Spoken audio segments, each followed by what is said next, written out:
Chapter 1102. Oh, hi. Hi, brother-in-law. The girl seemed a bit shy. Chinshu nodded slightly. Don't be so nervous. Huamin smiled, but his reaction was mild. The reason was simple. His grandparents passed away when he was young, and his mother only had one brother. He got married a long time ago in the countryside and had a son and a daughter. However, he had never been willing to come over. His mother, on the other hand, used to go back often to buy things and give him money. Later, when his mother was in dire straits, they turned against her. His mother was so angry that she didn't contact them for many years. Later, after Huamin got married and his life got better, they heard from somewhere and continued to call his mother. Huamin didn't like snobbish people like them, so he didn't like his uncle's family. Your uncle and his family still have work to do at home. When they're done, they'll come over. Xiaoping came by herself today, so she'll be staying here for a while. Yang Meirong still cared about her family, so she was very friendly. Oh, okay, as long as you like it. Although Huamin didn't like it, he wouldn't say it out loud. All right, have you two eaten yet? Let's eat together. Xiaoping brought a lot of wild mushrooms, pickled vegetables, and salted duck eggs. We already ate. Mom, we just came to see you, Huamin replied. Did Jixing call you? He hasn't called me in 3 days, Yang Meirong complained. He did. He even sent me a WeChat message this morning. Don't worry. Okay. Yang Meirong nodded.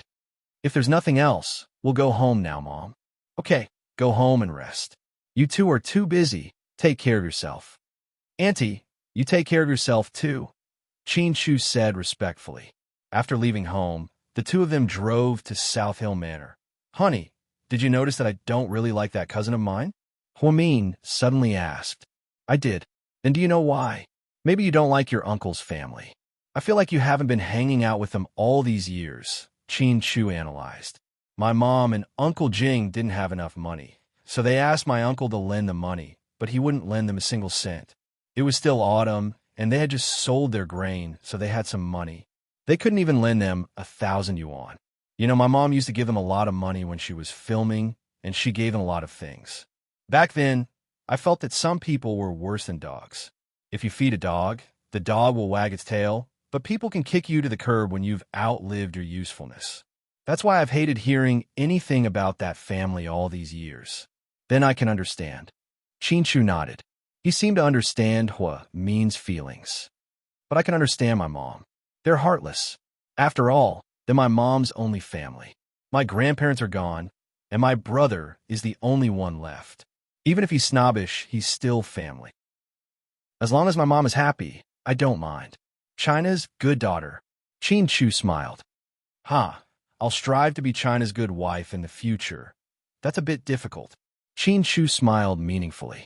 What's difficult? Huamin didn't understand. If you want to be China's good wife, you have to know all 108 positions. Unfortunately, you're only at the upper and lower positions. You're still far from that. After Chinshu finished speaking, Huamin immediately reacted. He punched him. Honey, you're so perverted. The couple drove home happily and sweetly.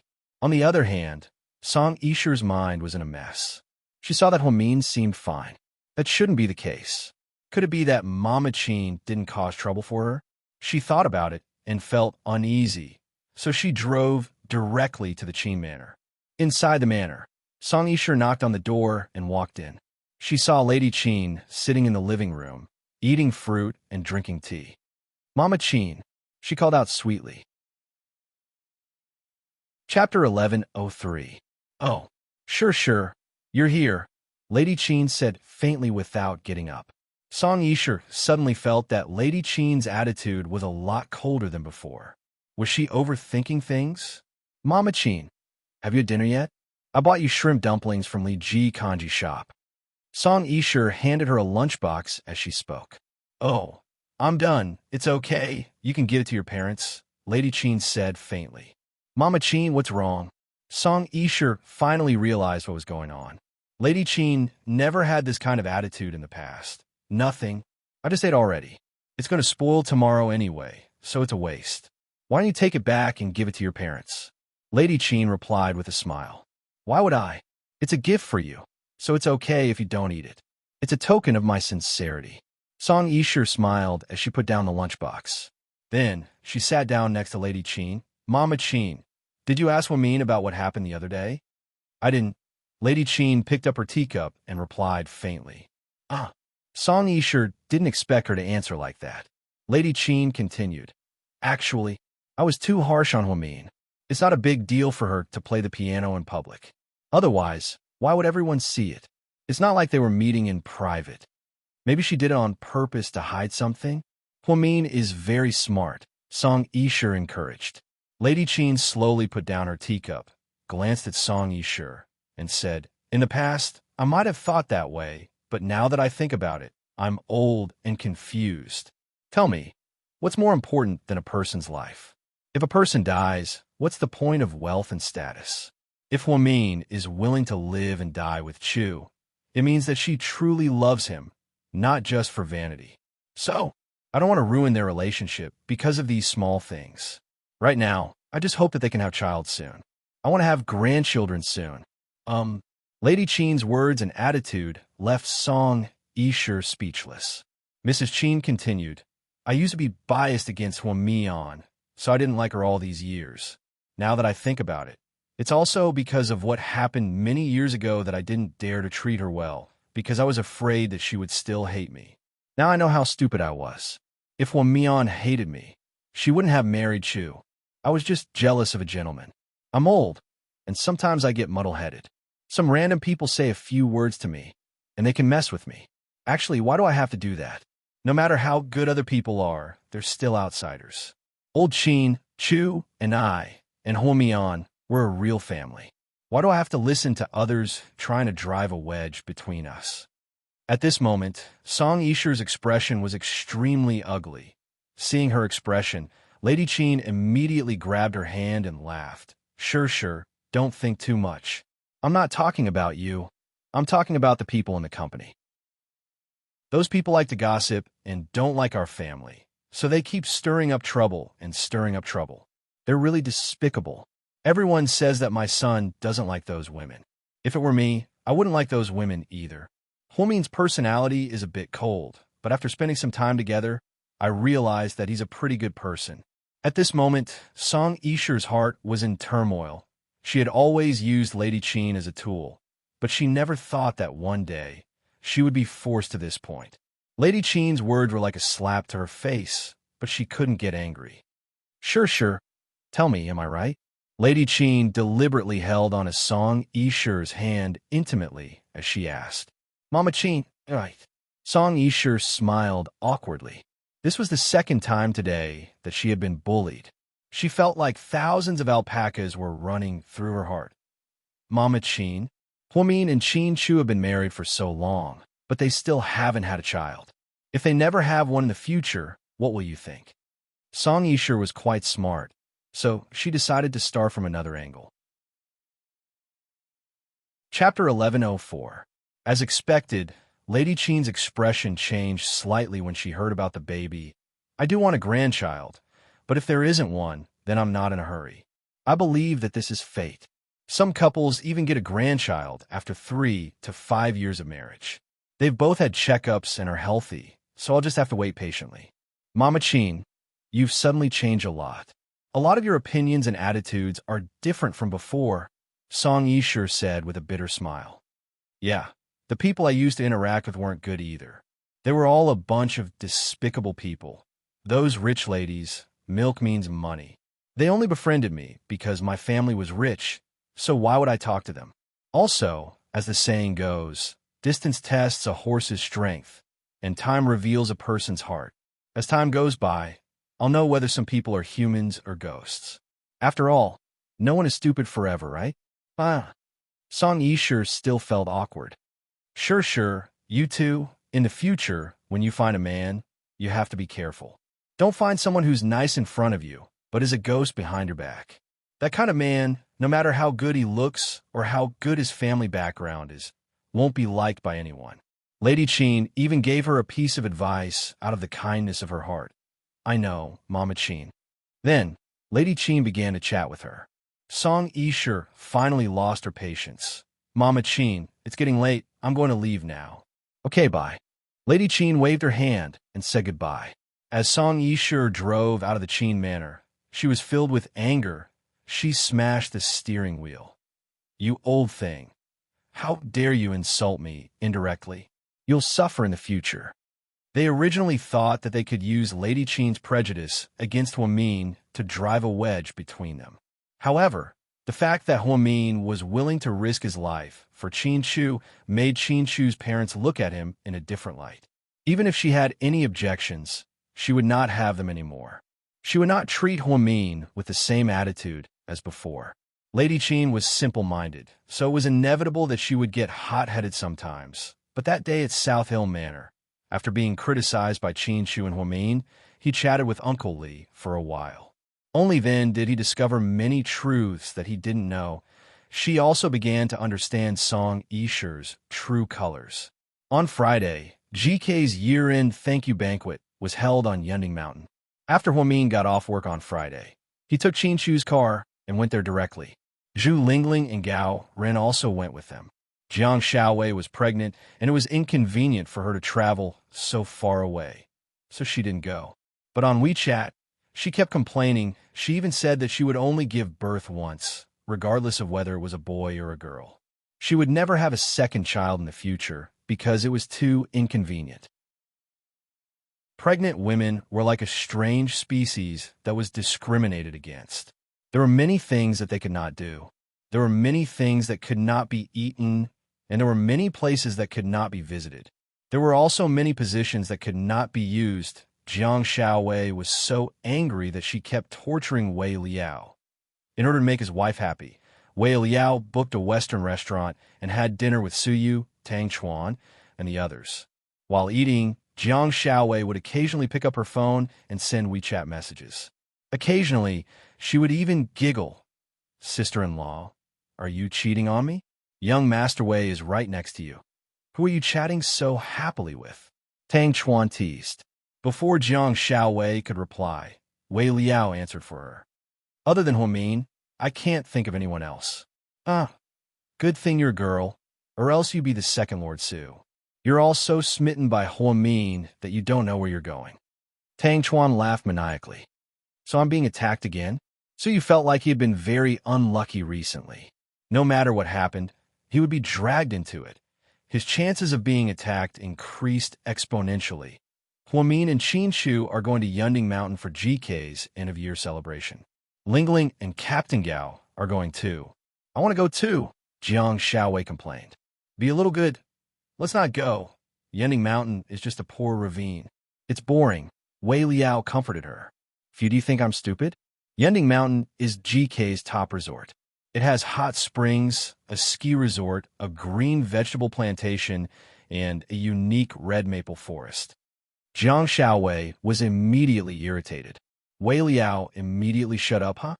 Mian just took a selfie. It's so rare. Who wants to see it?" Jiang Xiaowei picked up her phone and asked with a proud smile. Everyone immediately looked towards Suyu. Chapter 1105. Why are you guys all looking at me? So you didn't know whether to laugh or cry. Would you be able to have dinner with these guys in the future? Don't you want to see it? Tang Chuan asked with a smile. "Just admit it. We won't laugh at you," Wei Liao added. "Okay, I want to see it," Suyu finally admitted. 100 yuan. Jiang Xiaowei gestured with her hand. "What the yuan money?"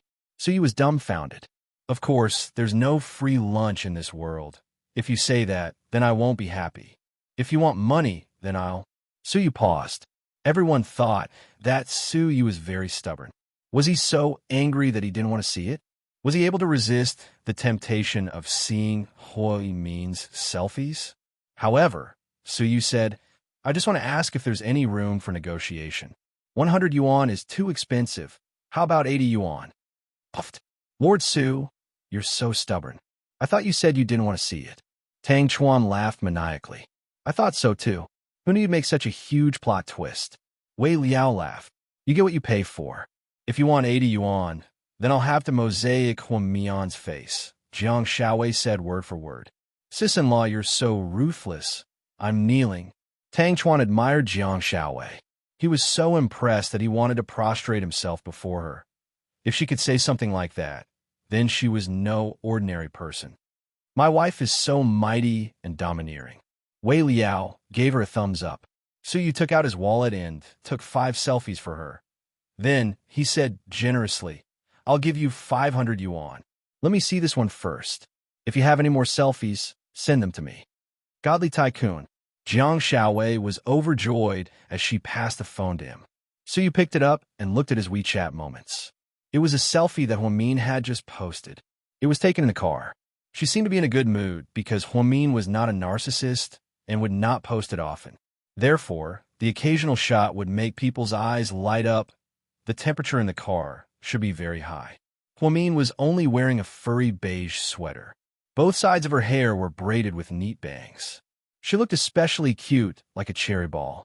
Because she didn't wear any makeup, she gave people a very comfortable feeling. Suyu seemed to really like this photo and couldn't put it down. He couldn't say anything to Jiang Xiaowei, so he immediately saved it. Then, he had Jiang Xiaowei send it to his WeChat. "Lord Su, seeing you like this makes my heart ache. This is a socialist society.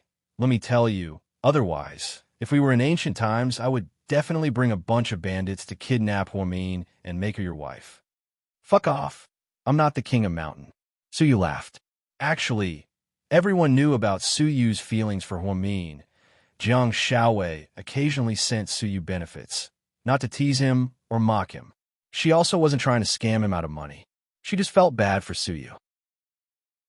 Huamin was bored in the car with Zhu Lingling, Gao Ran, and the others. The 4 of them started chatting in the WeChat group. Qin Chu drove the Maybach, while Huamin sat in the passenger seat.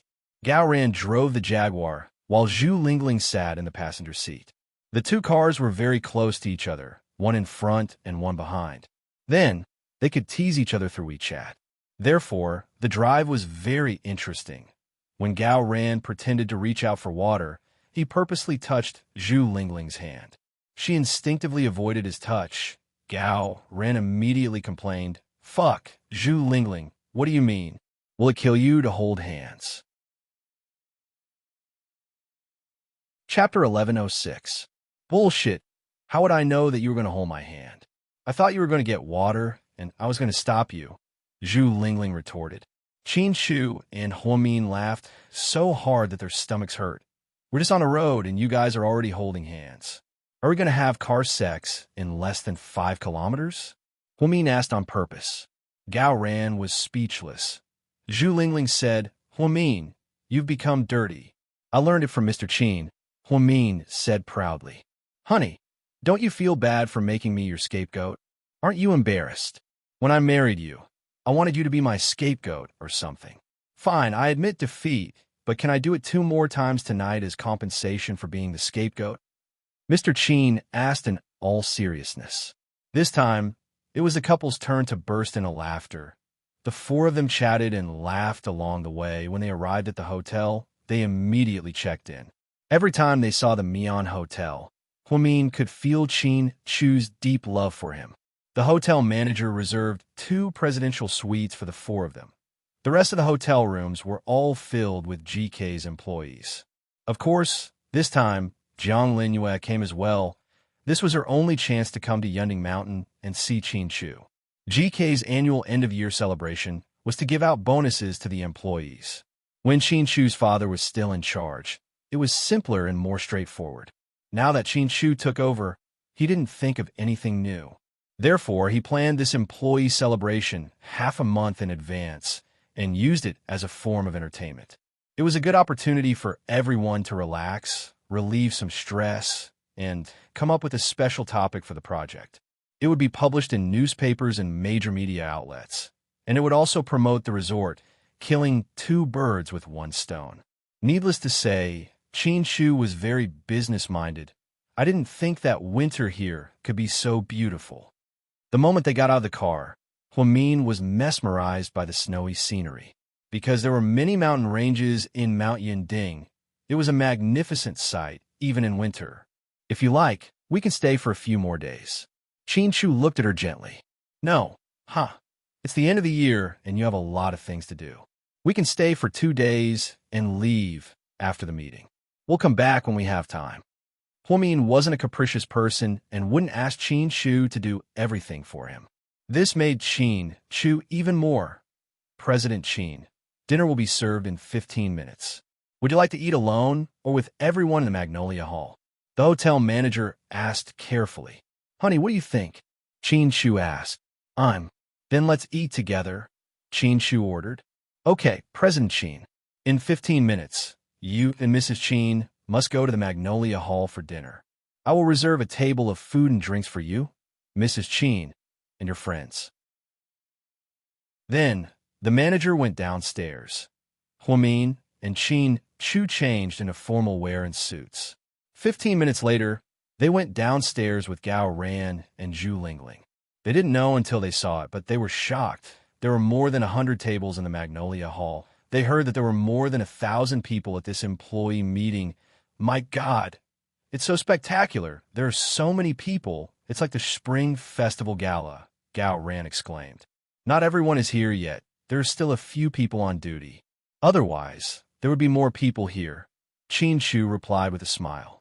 The four of them walked to the center table and sat down. Hello, President Qin. Hello, a young lady. People greeted them along the way. When they sat down, Zhu Lingling looked at the dishes on the table and almost drooled. There were a total of 20 dishes, all of which were exquisite. There were seafood, staples, and many stir-fried dishes. Before they could say anything, Jiang Linyue, who was wearing an emerald evening gown, suddenly walked over.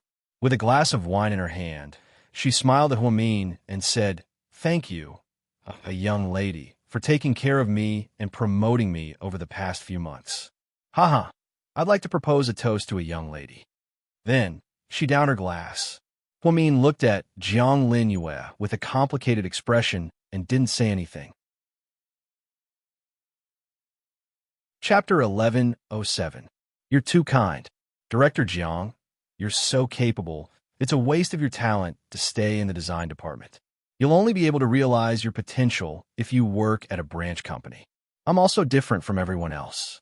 If it were another female employee, they wouldn't even have this opportunity.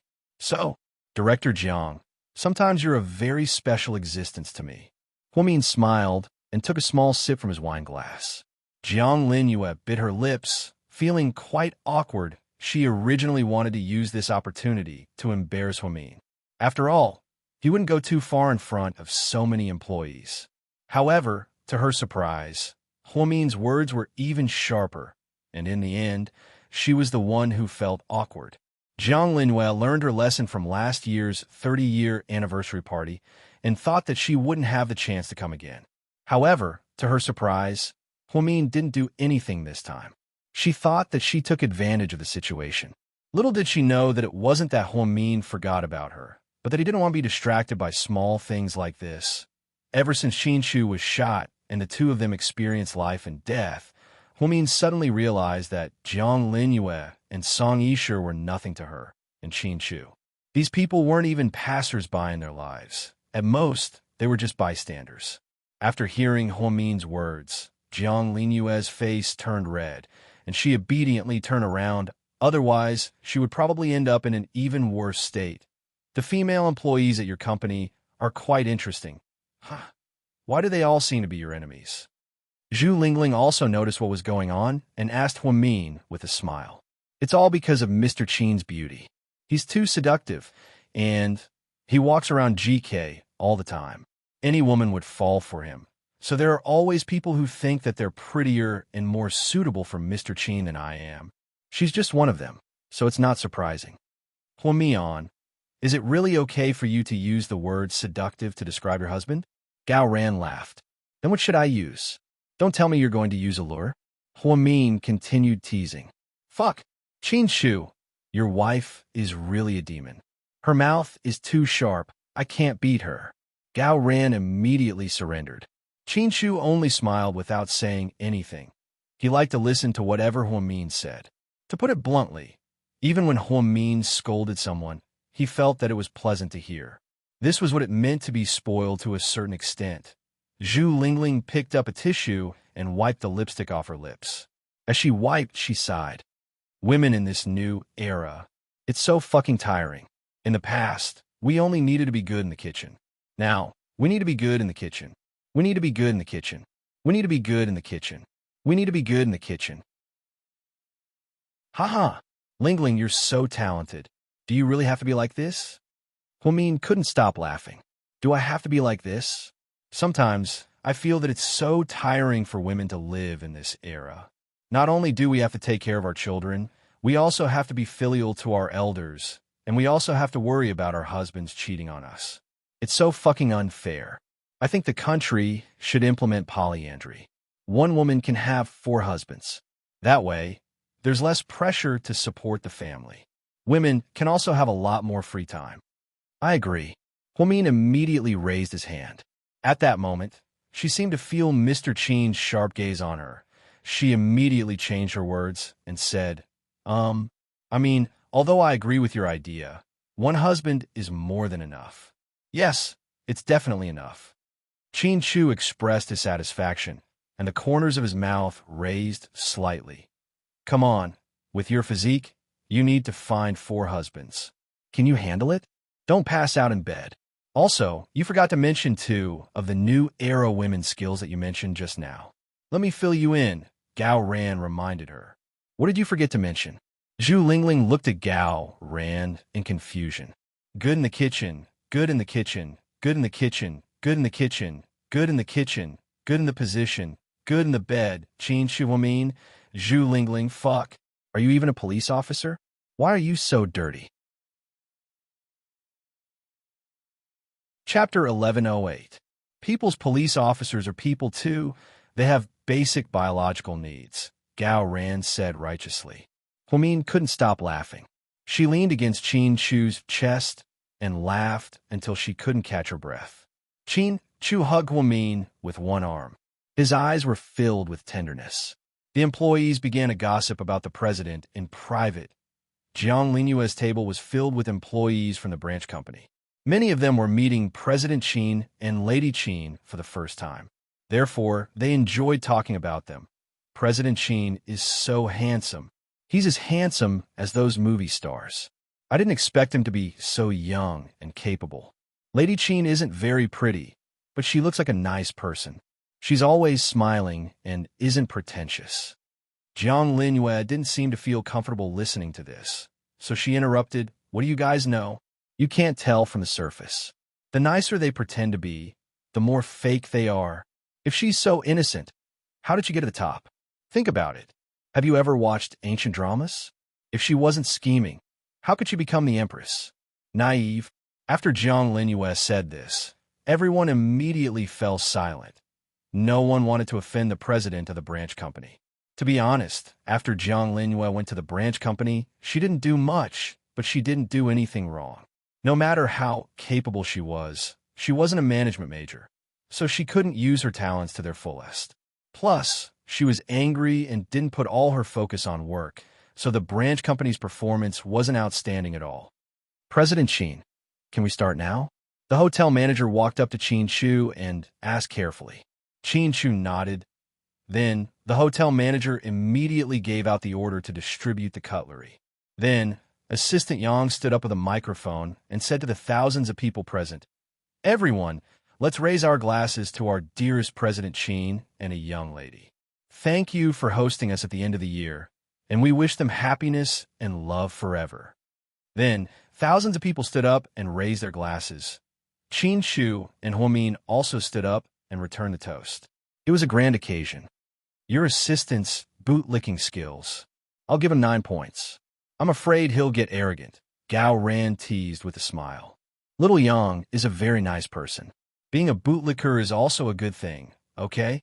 It's human nature to like to hear good words.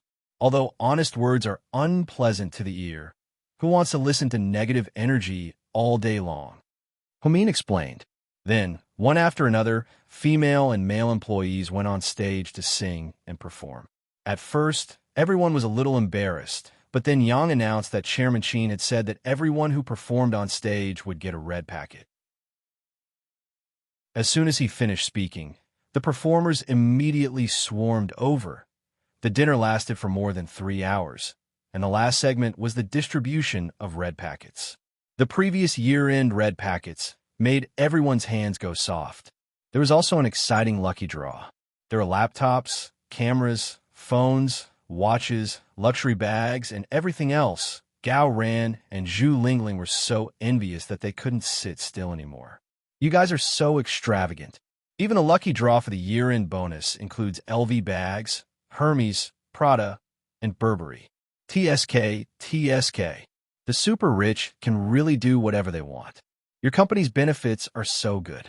Damn it, I don't want to work at the airline anymore. I want to quit and join GK. Zhu Lingling looked at the mountain of luxury items with envy. I don't want to work there either. Qin Shu, find me a position as well. I want to work at your company too. Gao Ran, a police officer, couldn't resist the temptation and immediately betrayed them. Don't be jealous. I prepared gift for you guys too. Huo Min smiled. We got gifts too? What are they? Give them to me. Let me see. Zhu Lingling was pleasantly surprised. Chapter 1109. Then, Huo Min waved his hand. There were 2 bags on the waitress tray. Huo Min picked them up and handed one to Gao Ran and the other to Zhu Lingling. A limited edition LV belt and a limited edition LV bag. Huo Min said, "Oh my, that's too extravagant. Remember to bring us to next year's employee meeting, haha." Zhu Lingling happily took the gifts. I'm happy to be friends with you too. You're so sensible. Gao Ran picked up the belts and looked at them. This isn't from our company. We paid for it ourselves. It's a New Year's gift for you too. Huo Min explained. That's great. To show our gratitude, we'll definitely give you one in return. Then, Zhu Lingling took out something from her bag and slapped it on Huo Min's hand. Take it. Huo Min looked at the thing in his hand and didn't know whether to laugh or cry. It was an entire box of Durex. Are you sure you're not messing with me? We want a child now. What's the point of giving me this thing? Do you still want to be a godmother? Huo Min asked through gritted teeth. You're thinking too much. I know you guys want a baby, so you don't usually bring one. But what if Mr. Qin can't control himself and runs a red light when you're on your period? It's not good to get a bed full of them, right? This is very convenient. It's super thin and breathable. Ha! It's the same whether you bring it or not. It's absolutely comfortable. You're such a sharp-tongued Ling. I admire no one but you. Gao Ran gave her a thumbs up. He didn't know about this gift before, but when he saw Zhu Lingling take out the box of Durex, he was speechless. You 2 animals. Huo Min scolded with a smile. He even thought of something like her period. He was truly a pervert among perverts. I'm doing this for your own good. When your period comes, it lasts for 7 or 8 days. Can Mr. Qin take it? Zhu Lingling said in all seriousness. Qin Shu, who had been silent all this time, suddenly interrupted. I will try my best to restrain myself. Huo Min, ha. Look, Mr. Qin is having a hard time restraining himself. You don't have to anymore. With this, you can do whatever you want. Zhu Lingling and Gao Ran laughed hysterically. After the 4 of them finished their meal, they went out for a walk. It was very cold in Mount Yinding in the middle of winter, and it often snowed in the middle of the night. The 4 of them wore thick clothes and walked in the snow on the path in front of the hotel. It was peaceful and quiet. Humans are really a mysterious species. They like to reminisce about the past and sigh. I remember the last time I was here. I thought it would be a long time before I could come again. I didn't expect it to be so soon, and it's the 4 of us. Huo Min said slowly. Just then, a few snowflakes fell on Huo Min's head. Qin Shu, who was wearing gloves, gently brushed them off for her. Zhu Lingling saw this and was extremely envious. She immediately turned around and said to Gao Ran, Stinky cop, I want one too. Okay. Gao Ran immediately walked up to Zhu Lingling, put his hands on her head, and shook it violently. She immediately felt dizzy. Fuck. What are you doing? My neck is going to break. Do you know that? Didn't you ask me to help you with the snowflakes? Gao Ran looked like he was wronged. I fucking asked you to be gentle like Mr. Qin, but you're so fucking rough. No wonder you can't find a wife. Look at you. Any woman would be scared away by you, but you didn't scare them away, did you? I can't fucking get married, so I'm just trying to make do with you. Zhu Lingling argued. That's why a broken pot has a broken lid, and a dumbass has a dumbass love. Gao Ran gave her a classic quote. Zhu Lingling kicked him in the butt. Fuck off, you're the dumbass. Dating you makes me fucking worried, Zhu Lingling yelled. Huamin and Qin Shu watched from the side, smiling without saying anything. The time the four of them spent together was always very happy. Time also seemed to pass very quickly. After a weekend, the four of them went back to work as usual. On Monday morning, after Huamin finished his morning meeting, Jiang Xiaowei sent her a WeChat message. Mian, breaking news. Lord Su went on a blind date today, did you know? Chapter 11:10. Really? Huamin's reaction was normal. Maybe she didn't think that Su Yu's blind date was news. Plus, because Su Yu helped Qin Shu get a military doctor, he made a deal with his grandfather. This made Huamin quite sad. Aren't you curious to see it? Why would I be curious? Today's blind date is with a doctor from the first hospital. She's your colleague. Jiang Xiaowei was quite gossipy. Huamin couldn't help but laugh. There are a lot of doctors in the first hospital. I don't even know most of them. Why would I be curious? You're right. Anyway, I think it's quite interesting. I wonder what Lord Su's blind date will be like. It must be hilarious, right? After chatting with Jiang Xiaowei for a while, Huamin didn't take it seriously and continued working. At the first hospital's pediatric outpatient department, Su Yu came here to meet his blind date as requested. God knew how much he didn't want to go on blind dates, but he had no choice. He had made a deal with his grandfather. A man had to keep his word. Otherwise, he wouldn't be able to keep his word in front of his grandfather. Su Yu drove his black Lamborghini all the way to the first hospital. When he arrived, he was glad that he wasn't at Southside. Otherwise, if Huamin saw him, how awkward would that be? At the pediatric outpatient department, are you here to see a doctor? Go line up first, a young female doctor said impatiently. No, I'm here to see someone. Who are you looking for? The female doctor looked up. Su Yu touched his nose awkwardly. What's her name? I think it's Sun something Ting. Sun Ting Ting? Su Yu vaguely remembered that she was the niece of his mother's best friend. Apparently, she graduated from Jing City's medical school and was also a top student. Now, she was working at the first hospital as a pediatric doctor. Her family was in the lumber business and was rich. Although they weren't of equal social status, their family background was clean. Su Yu wasn't interested in wood, socialites, or top students. The only thing that piqued his interest was the profession of a doctor. He was actually quite curious. Were all women who were doctors the same as Huamin? Or just like Huamin, Su Yu was curious, but he also kept his promise to his grandfather. He obediently went on the blind date. Sun Yiting, the female doctor corrected her. Yes, Sun Yiting. Su Yu immediately understood after being reminded. Where's she now? Su Yu looked around, trying to look into the clinic. There's no need to look. I'm her. The female doctor took off her mask. Su Yu froze on the spot. How could there be such a coincidence? To think that one of them would be the true body. Su Yu rubbed his forehead awkwardly.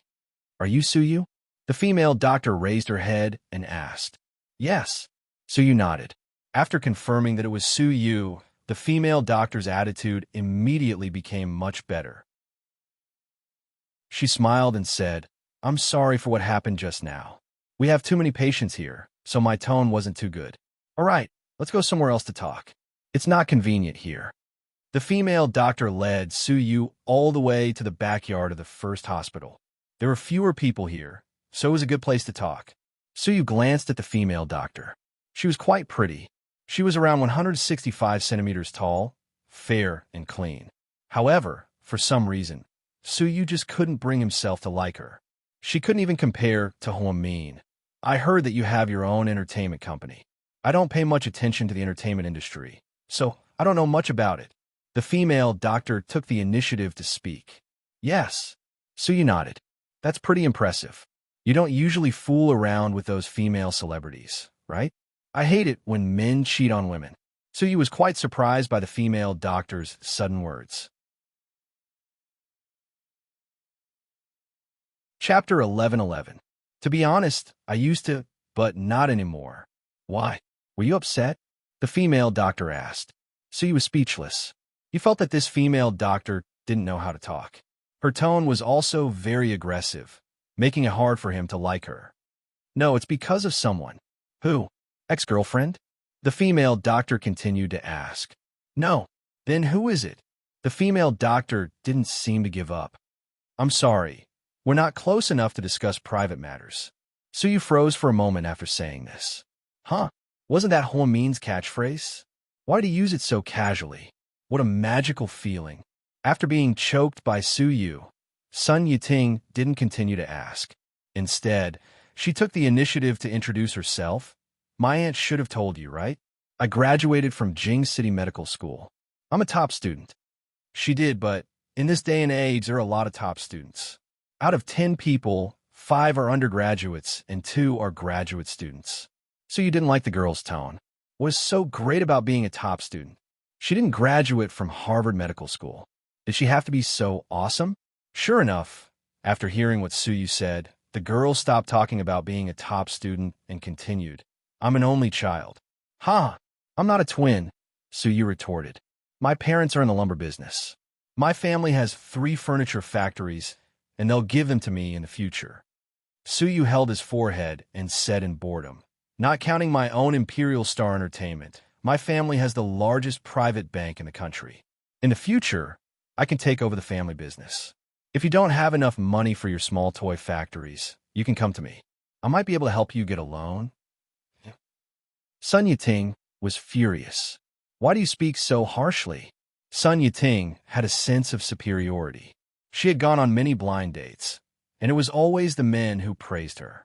This was the first time that he had seen Suyu speak so crudely, so he was furious. Then when you talk to me, can you not be so pretentious? Suyu resisted the impulse several times. Otherwise, he really wanted to give her a few slaps. I'm not pretending. I'm just telling the truth. Sun Yiting didn't seem to think that she was wrong. Did your aunt tell you who I am? Suyu asked with his arms crossed. He did. He said that your family is in the banking business. You even have an entertainment company. Then do you know who my entertainment company has made famous? Suyu glanced at her coldly. The female doctor shook her head. Does Jiantong know? I know. Isn't she the most popular female celebrity now? The one who acted in the palace drama. It seemed that she hadn't lost her mind after working so much. Yes, she was groomed by my company. I can ask her to serve me tea at any time. Can you? Sun Yiting was stunned. Is your company that powerful? Sun Yiting had just returned to the city and worked at the first hospital for less than half a month. Therefore, she didn't know much about the situation in the city, let alone the legend of Suyu. That was why she dared to speak so boldly. Forget it, it's a waste of time to talk to you. If it weren't for my mom, I wouldn't have talked to you. I'm leaving. Then, Suyu turned around and left. Hey, Mr. Su, wait a second. What? Suyu said in annoyance. This idiot who pretended to be a persecutor had completely worn out his patience. What do you think of us? The female doctor asked shamelessly. I think there are 10 Pacific Oceans between us. After speaking, Suyu left without looking back. The female doctor was left alone in a mess. 10 Pacific Oceans. How far was that? Was it necessary? After walking out of the first hospital and getting into his Lamborghini, Suyu picked up his phone and dialed a number. Mom, it's done. How is it? Is that girl your type? Mrs. Su asked nosily. Chapter 11-12. Mom, tell me the truth. Where did you find such an idiot? Suyu asked impatiently. Mother Su was speechless. What's going on? Is that girl stupid? Mother Su didn't think it was possible. She was introduced by her friend, so she should be reliable. Not only is she stupid, but she's also a pretentious prick. How is that possible? Son, did you meet the wrong person? Mother Su asked worriedly. No, there aren't that many young people in the pediatrics department. She's a top student, and her family sells toys. What toys? Her family is in the lumber business. Mother Su corrected him. I don't care what she does, but... No, she's terrible. If I marry her, you and Dad will live at least 10 years less. Is it that serious? Mother Su wondered if her son was making a mountain out of a molehill. Okay, I don't have time to argue with you. I just follow the rules. I don't like her, so you can't blame me. Okay, I'm going back to the company. After speaking, Suyu hung up the phone before Mother Su could say anything. Suyu wanted to drive straight back to the company, but for some reason, he drove to Southside Recuperation Center. Since he was already there, he couldn't let it go to waste. So, after hesitating for a while, Suyu got out of the car. Inside the neurology office, Huamin was looking at the CT scans of the patients' heads on her computer and analyzing their conditions. When she heard a knock on the door, she thought it was her assistant, so she didn't even look up. "Come in." Suyu opened the door and slowly walked in. "Jia, can you give me a glass of water?" "Thank you." Huamin reached out and pushed her personal glass of water forward. Suyu froze for a second, then obediently picked up the glass and went to the water dispenser to get Huamin some water. Then, she placed the glass on her desk. Huamin was engrossed in reading the documents. She took a sip of water and slowly put it down.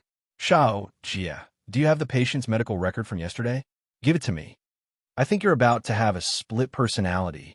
Suyu looked at Huamin's profile and laughed. Huamin was surprised to hear Suyu's voice. "Why are you here? Who do you think it is?" Suyu looked at her with amusement. "I thought it was my assistant." Huamin was too engrossed. "Is your assistant as tall, strong, and handsome as me? All right, stop joking around. Why are you here?" Well, I'm here to visit a friend. He's recuperating here. I just remembered that I've been busy with work recently and haven't been able to sleep well. So, I wanted you to prescribe me some sedative medicine." Suyu deliberately tried to find topic. He really couldn't say that he came because he wanted to see her, because every time he got serious, Huamin would feel especially awkward. That was why he came up with all kinds of excuses. You can't take sedative medicine casually, you'll become dependent on it. I recommend physical therapy. How do I do that? Use an eye massage machine, drink some red wine before bed, and listen to some soft music to relieve your tense nerves. You can't sleep well because the nerves in your brain are too excited. You might be under a lot of pressure or have something on your mind.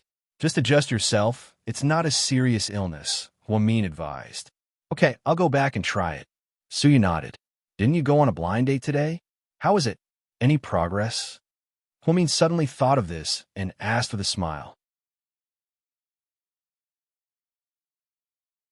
Chapter 11:13. You're so well informed? Don't tell me you found someone to follow me? Do you think I'd spend that kind of money to follow you? Huamin laughed. "Sai, don't even mention it. My blind date is an idiot. I can't even look at her. It's like she's torturing me," Suyu complained. Isn't she a doctor from the first hospital?" "Yeah, because she's a doctor, I was curious and agreed to take a look at her. But what the hell? It's crazy." Suyu really regretted agreeing to her mother's arrangement. It seemed like she had been blinded by the profession of a doctor. She mistakenly thought that all female doctors were like Huamin, smart, self-aware, and calm. "Really? Aren't you exaggerating?" Huamin looked at Suyu amused. Suyu looked at Huamin and suddenly reached out to take off her glasses and put them on herself. Huamin didn't expect this sudden action. "Hey, what are you doing? Are you a robber?" "Nice glasses, give them to me." After Suyu put them on, she took out her phone and took a picture of herself. "No way. You're a godlike tycoon. Why would you rob someone else? Of course I can't give them to you, but I can sell them to you for 1,000. You and Jiang Xiaowei don't have the same mother, right? You're so fucking alike. All you talk about is money." Suyu looked at Huamin speechlessly and immediately thought of Jiang Xiaowei, that money grubber. "Maybe I'm going to do a DNA test with her later." Huamin was extremely cooperative.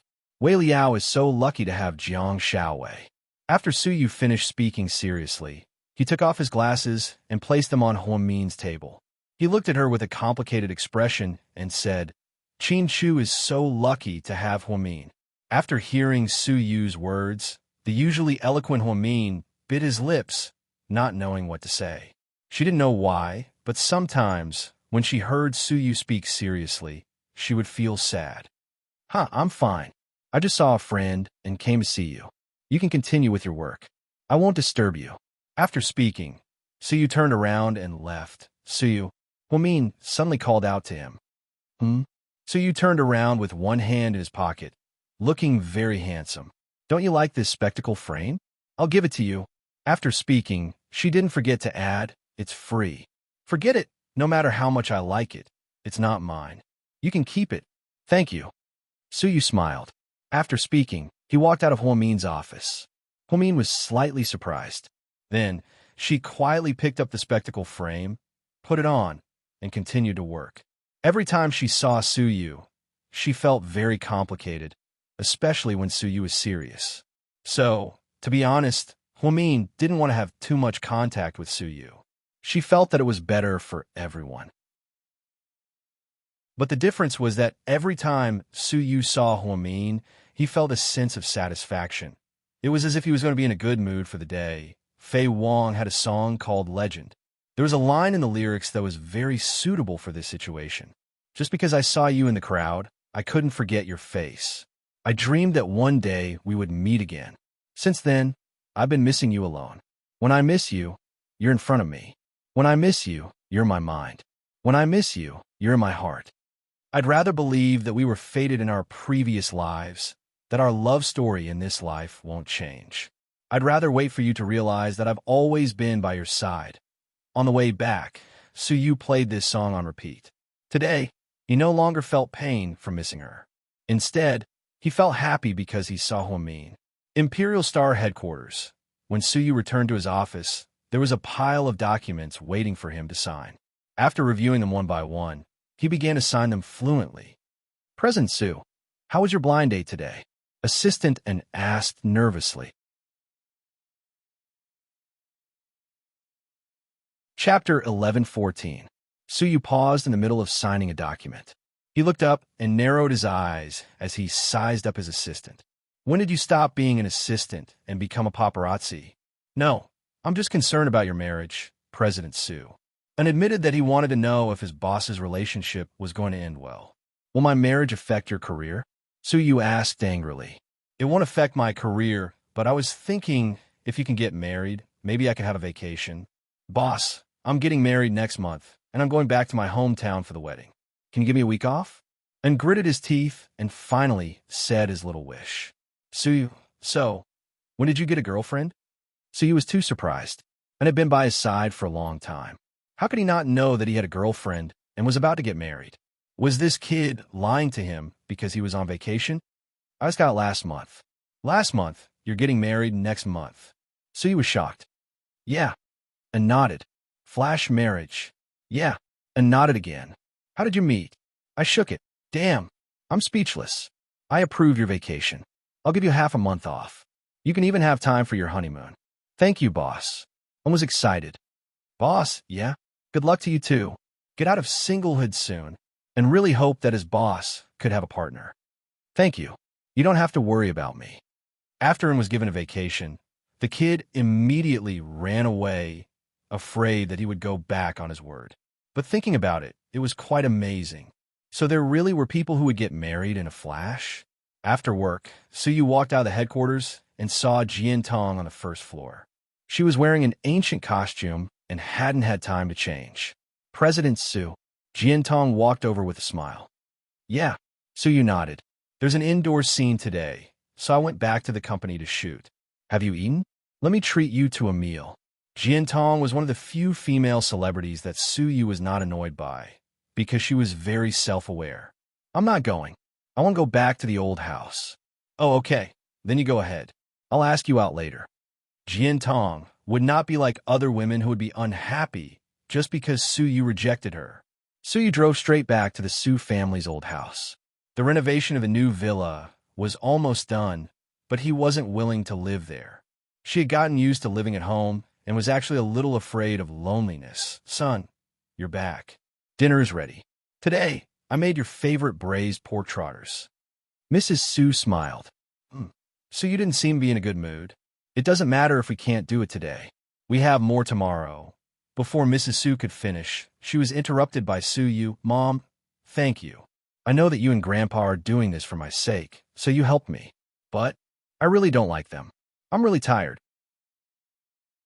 Can you not make any more arrangements?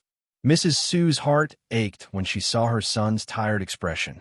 Son, are you still thinking about? Mom, I know what I'm doing. After saying this, Suyu went straight upstairs. Mrs. Su looked at her son's back with sadness. Her son was so good, but Huomian just didn't like him. It was all God's will Hui Yin hadn't been out much lately because there were always people who wanted to kick her when she was down. Today, she received a call from one of her best friends who wanted to buy her coffee. However, when she arrived, she saw that there was another person besides that woman. She also knew that person. "Hello, Miss Hua," Song Yisher said with a smile. "Miss Song, don't be so formal. Sit down, let's talk. Miss Song and I don't really know each other." Hui Yin had learned to be smart recently and looked at Song Yisher a little defensively. "But I'm very interested in Huamin. Are you willing to work with me?" Song Yisher looked at Hui Yin with a smile. Hui Yin looked at her in surprise. Chapter 11:15. How do we work together?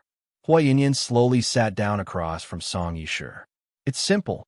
You need to expose Huamin's childhood. You need to expose all the dirt you know about her, whether it's true or not." "Yes, whether it's true or not. You want me to fabricate some dirt?" Hui Yin asked as she looked at Song Yisher. "You could say that. Why are you doing this? Did she offend you in any way? You don't need to know that. All you need to know is that I want you to do this. What do I get in return?" Hui Yin asked. 1 million. After speaking, Song Yisher took out a bank card. "Here's 1 million. Although it's not a lot, I know that you've been in need of money lately. We all know about the changes in your family. You probably don't even have the money to buy clothes anymore. You're quite pitiful. You're the daughter of a rich family, but you have to live like a maid." Hui Yin didn't say anything. She only looked at the bank card with a complicated expression on her face. "It's actually very simple. As long as you say it, no one will pursue the matter, right? You're Huamin's half-sister, and your last name is Hua. All you have to do is stand up and expose some dirt on her, and the 1 million is yours. It's that simple. Huamin will kill me." Hui Yin looked up and stared into Song Yisher's eyes. "Ha. Kill you? What a joke. We live in a society governed by law. Who dares to kill people? Huamin is so smart that she won't. At most, she'll question you. Miss Hua, you don't seem like such a coward. What's wrong? Don't tell me you're scared out of your wits by that woman." "Huamin?" Song Yisher looked at Hui Yin with disdain. "You don't seem to know how powerful Huamin is. I advise you not to make her your enemy. She's not as gentle as she looks." Hui Yin knew how powerful Huamin was, so she advised Song Yisher not to make an enemy out of Huamin. "Yin, are you crazy? Do you think that just because you're afraid of Huamin, everyone else is afraid of her? Do you know what kind of person our Shir is? She's Mayor Song's daughter, God's favored daughter. There's no one else here who's more honorable than her. How dare you advise her not to make an enemy out of Huamin? Are you kidding me?" Hui Yin's best friend sneered. "No, this has nothing to do with status. Huamin is very powerful. It's not wise for you to offend her. Enough with the nonsense. Just tell me if you want to work with me or not." Song Yisher waved the bank card in her hand. Hui Yin really needed the money right now, but she made the right choice. She stood up and said, "I'm sorry, Miss Song. I can't work with you." "You're afraid of Huamin?" Song Yisher raised her eyebrows and asked rudely. "You can think of it that way. Anyways, if you don't listen to me today, you'll probably regret it in the future. You're on your own." After speaking, Hui Yin turned around and left. Song Yisher looked at the woman beside her in exasperation. "Didn't you say that Hui Yin was an idiot? Why did she refuse? I tried so hard to persuade her, but she didn't take the bait. I wasted so much time talking to her. Do you know her at all?" Song Yisher thought that Hui Yin would definitely take the bait for the 1 million yuan. Then she would be able to expose Huamin in a negative light. She wanted to take the opportunity to do something, but to her surprise, Hui Yin didn't take the money. What a surprise. Chapter 11:16. Yeah, she used to be so gullible. She believed everything I said. Why is she so smart now? The woman lowered her head, not daring to look into Song Yisher's eyes. What a waste of my time. After speaking, Song Yisher stood up coldly and walked out of the cafe. Hua Yin wandered around outside for a while, and it was already late at night by the time she returned to the Hua mansion. Her mother and brother were under house arrest by her father, but she couldn't even call the police. What a pathetic life. She could only drink to drown her sorrows. and drunkenly opened the door and walked into the living room. The living room was pitch black. Just as she was about to turn on the lights, she felt a pair of hands tightly gripping her neck. Then, he suddenly forced her into a corner. Under the moonlight, she clearly saw the man's face. Who else but Huasiqian would dare to treat her so arrogantly in the Hua mansion? "What do you want?" Hua Yinyan asked with great difficulty. She was almost out of breath from being choked. "What did Song Yishir say to you?" Huasiqian's voice was unbelievably cold. Hua Yinyan trembled in fear upon hearing this. The aura he exuded was completely different from usual. It was as if he was a completely different person from the smiling man he used to be. "How did you know that she was looking for me?" Hua Yinyan asked in confusion. "Idiot! Hurry up and answer me. I don't have the patience to talk nonsense with you." Huasiqian tightened his grip. Hua Yinyan felt like she was going to die at any moment. He really didn't hold back at all when it came to her. He didn't treat her like a sister at all.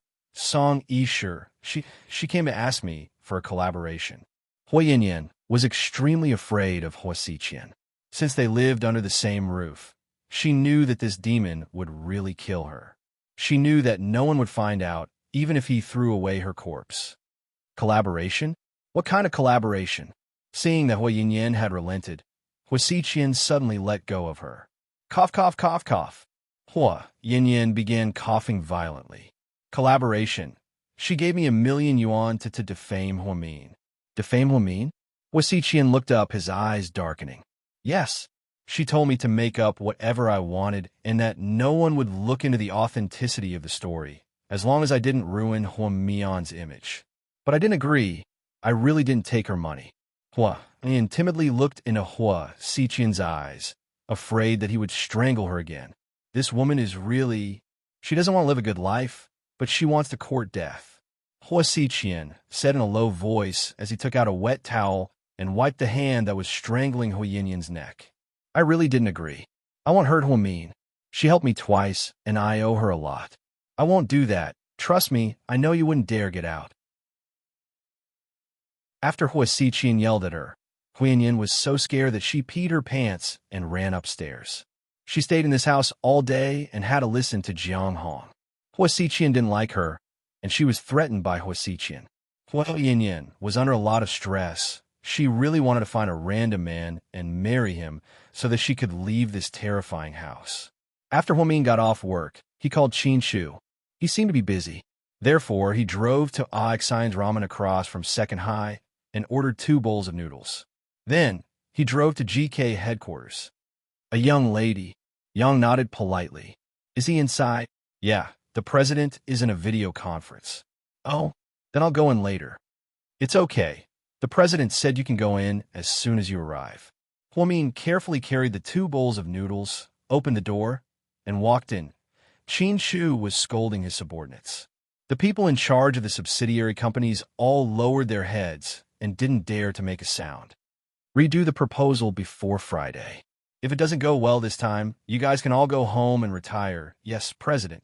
Qin Shu coldly hung up the phone. Then, he glanced at Huamin, who was standing at the door. His cold expression immediately softened, and his eyes became gentle. Mian, come here. Qin Shu gestured with his finger. Ever since they got married, Qin Shu mostly called her honey and rarely called her Mian. Every time he called her Mian, it meant that he was up to something. Therefore, Huamin cautiously walked towards him. Chapter 11:17. Mr. Qin, are you plotting something? Huamin pursed her lips and smiled at Qin Shu. Is that how you think of your husband? Qin Shu raised his eyebrows and asked. It's not that I think of you that way, but you do have a criminal record, okay? Every time you call me that, I know it's not something good. Huamin learned to be smart and didn't jump into her husband's trap so easily. Let me show you something, Qin Shu said as he took out a document from his drawer and placed it on the table. Huamin picked it up and flipped through it and immediately smiled. Do you want to go? Qin Shu asked. Yeah. Huamin nodded shyly. It turned out that this was an invitation from their alma mater, Second High School. They were invited to return to their alma mater on Saturday to experience life. Recently, the school was holding a Back to 17 event. Many successful people from their alma mater had returned to school to experience life. As a young entrepreneur, Qin Shu was ranked at the top of the list.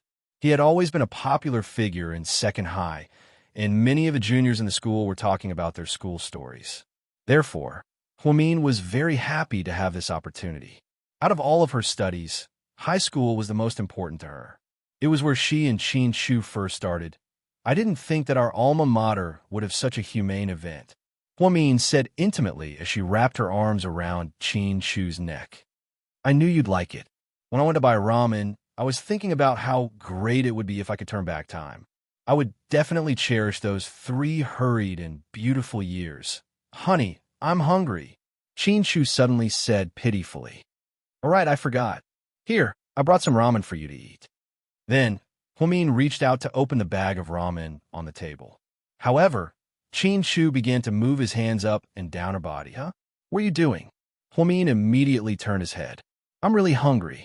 I need to eat this before I can eat that. Qin Shu's words were very meaningful. What are you talking about? Let me tell you. Eat your food properly and don't think about anything else. This is the president's office. Huamin reminded her with a smile. What are you afraid of? I'm the president, and this is my office. After speaking, Qin Shu pressed Huamin down and kissed her passionately. Indeed, he had eaten her food before he ate, of course. He didn't really eat it. He just wanted to let Qin Shu have a little fun. As for the rest, he had to go home and deal with it. The two of them sat face to face as they ate Aoxine's ramen. In the middle was a small plate of pickled vegetables given by the boss. The food looked ordinary, but the two of them ate with relish. Honey, when we get married, can we open a noodle restaurant too? Just like the boss and his wife of Aoxine's ramen, we can open a noodle restaurant near a school and watch the kids go to and from school every day. It'll be a happy experience, right? Huamin fantasized as he ate. Wouldn't that be a waste? Qin Shu smiled. Waste what? Huamin didn't understand what he meant. A waste of resources. We're both doctors, Qin Shu reminded him. Only then did Huamin realize, a doctor who doesn't want to face the boss of a noodle restaurant isn't a good doctor. Huamin smiled brightly. Qin Shu picked up a tissue and gently wiped the oil off the corner of her mouth. His movements were very gentle. Perhaps Qin Shu was only so patient with Huamin. No matter how busy he was, how tired he was, or how frustrated he was, he never took it out on her. After eating, Qin Shu continued to work overtime, while Huamin quietly sat on the sofa with a book in his hand. After working for a while, Qin Shu tilted his head and looked at Huamin as if he couldn't get enough of him. Then, he playfully rolled up a tissue and threw it at Huamin. It hit Huamin right on the head. Chapter 11:18. Hey, Mr. Qin, don't be like this. Are you trying to flirt with me? Huamin complained with a smile. You're so engrossed in the book that you're ignoring me. Qin Shu was implying that if Huamin didn't look at him, he would be unhappy. I've been quietly accompanying you. You're too bossy. How about I switch to another book? I'll put down this collection of essays and read President Qin's biography instead. What do you think? Huamin asked with a smile. That's a good idea. Qin Shu nodded proudly. You think too highly of yourself. Time passed quickly as the two chatted and laughed. In the blink of an eye, it was almost 8 o'clock. After Qin Shu finished his last document, he turned off his computer and stood up. Then, he walked over. He directly pressed down on Huamin with his entire body weight. Immediately, Huamin fell onto the sofa. Do you want to crush me? Huamin struggled to ask. Mr. Qin didn't look fat, but why did it feel so heavy when he was on top of her? It was like the weight of a mountain. How about you press on top of me? After speaking, Qin Shu flipped over and hugged Huamin. Then, he laid down on top of her. Their eyes met, and their gazes were filled with love. Just then, the office door suddenly opened. President Qin. Can we get off work now? Assistant Yang didn't even finish her sentence before she immediately closed the door and left. She didn't want her bonus to be deducted for interrupting the president's business, right? But, so the president likes a woman on top and a man on the bottom. Who knew that the usually gentle, a young lady would be so tough? It's all your fault. Assistant Yang saw it, right? So embarrassing. Huamin covered her eyes with her small hands. She was too ashamed to face anyone. Obviously, nothing had happened, but this posture was too thought-provoking. Anyone who saw it would think the wrong thing, right? Aya, it's over, it's over. There must be a misunderstanding now. I can't explain it clearly even if I'm in the right. Huamin kept saying that there was a misunderstanding. Qin Shu was below her, his hands nimbly reaching into her sweater. Since he's misunderstood, let's just confirm the charges. After saying that, without waiting for Huamin to resist, he fell into the gentle web of love woven by Qin Shu. By the time the two of them left the president's office, it was already 9 o'clock for an entire hour. Huamin felt like his face was burning as he recalled the scene just now. The sofa is too hard. I'll get someone to replace it tomorrow, Qin Shu muttered to himself. Huamin lowered his head even more. Qin Shu held her hand, and they went home together. When they arrived at South Hill Manor, they realized that Lady Qin was there. Mom, it's so late. Why are you here? Qin Shu asked faintly. Huamin nodded. She didn't know what to say. After all, her relationship with Lady Qin was a bit awkward. She couldn't be like Song Yishur, calling her sweetly to make people like her. That wasn't Huamin's style of doing things either. Lady Qin scanned their faces and slowly said, Today, your dad and I went to Prajna Temple. Everyone says that the Bodhisattva there is very effective, so I invited a child-giving guanyin for you guys. Huamin and Qin Shu turned their heads and saw that there was indeed a Buddhist shrine in the corner of the living room. Inside was a 70-80 centimeter tall, white jade guanyin holding a cute baby. It seemed like this was the most famous child giving guanyin. Mom, what are you doing? You should know that we don't believe in these things. Also, it's not up to the Bodhisattva to decide whether or not we have children. It's up to us. Genes and chromosomes. Do you understand? Qin Shu seemed a bit unhappy. Chapter 11:19. He was an atheist, so he didn't believe in anything that couldn't be explained by science. He also didn't believe in gods. In his own words, he only believed in himself. Huamin was more interested in religious beliefs, so she didn't say anything. Instead, she quietly looked at the Buddha statue. Don't worry, Dad and I want you to have children soon, so we invited one over. You don't believe in Buddhism, so you don't have to abstain from meat or pray to Buddha. You don't have to make offerings every day. On the 1st and 15th day of the lunar month, ask the servants to put some fruits on the table. You could just light some incense. Qin Shu was just about to ask his mother to take it away, but Huamin said, Thank you. Qin Shu looked at Huamin in surprise.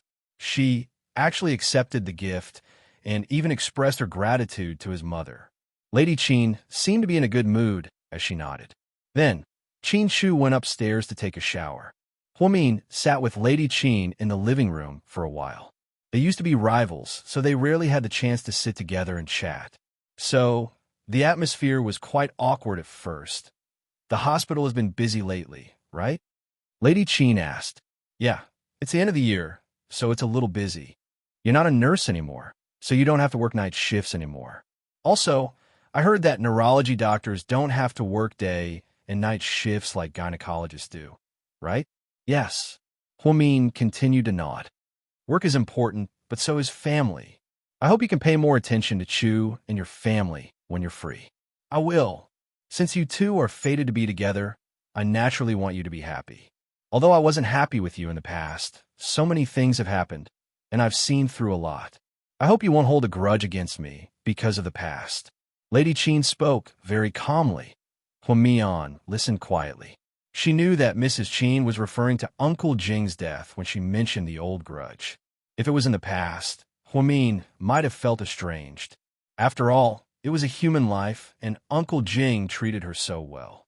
However, some things that happened later changed her view of him. In particular, Huamin had a bold speculation that his family background might be closely related to Uncle Jing. Uncle Jing's death might not have been caused by the Qin family. Perhaps someone was using the Qin family behind the scenes. She might be the one who killed Uncle Jing, because all the witnesses who knew about her identity back then were either dead or missing. Even the information had been completely destroyed.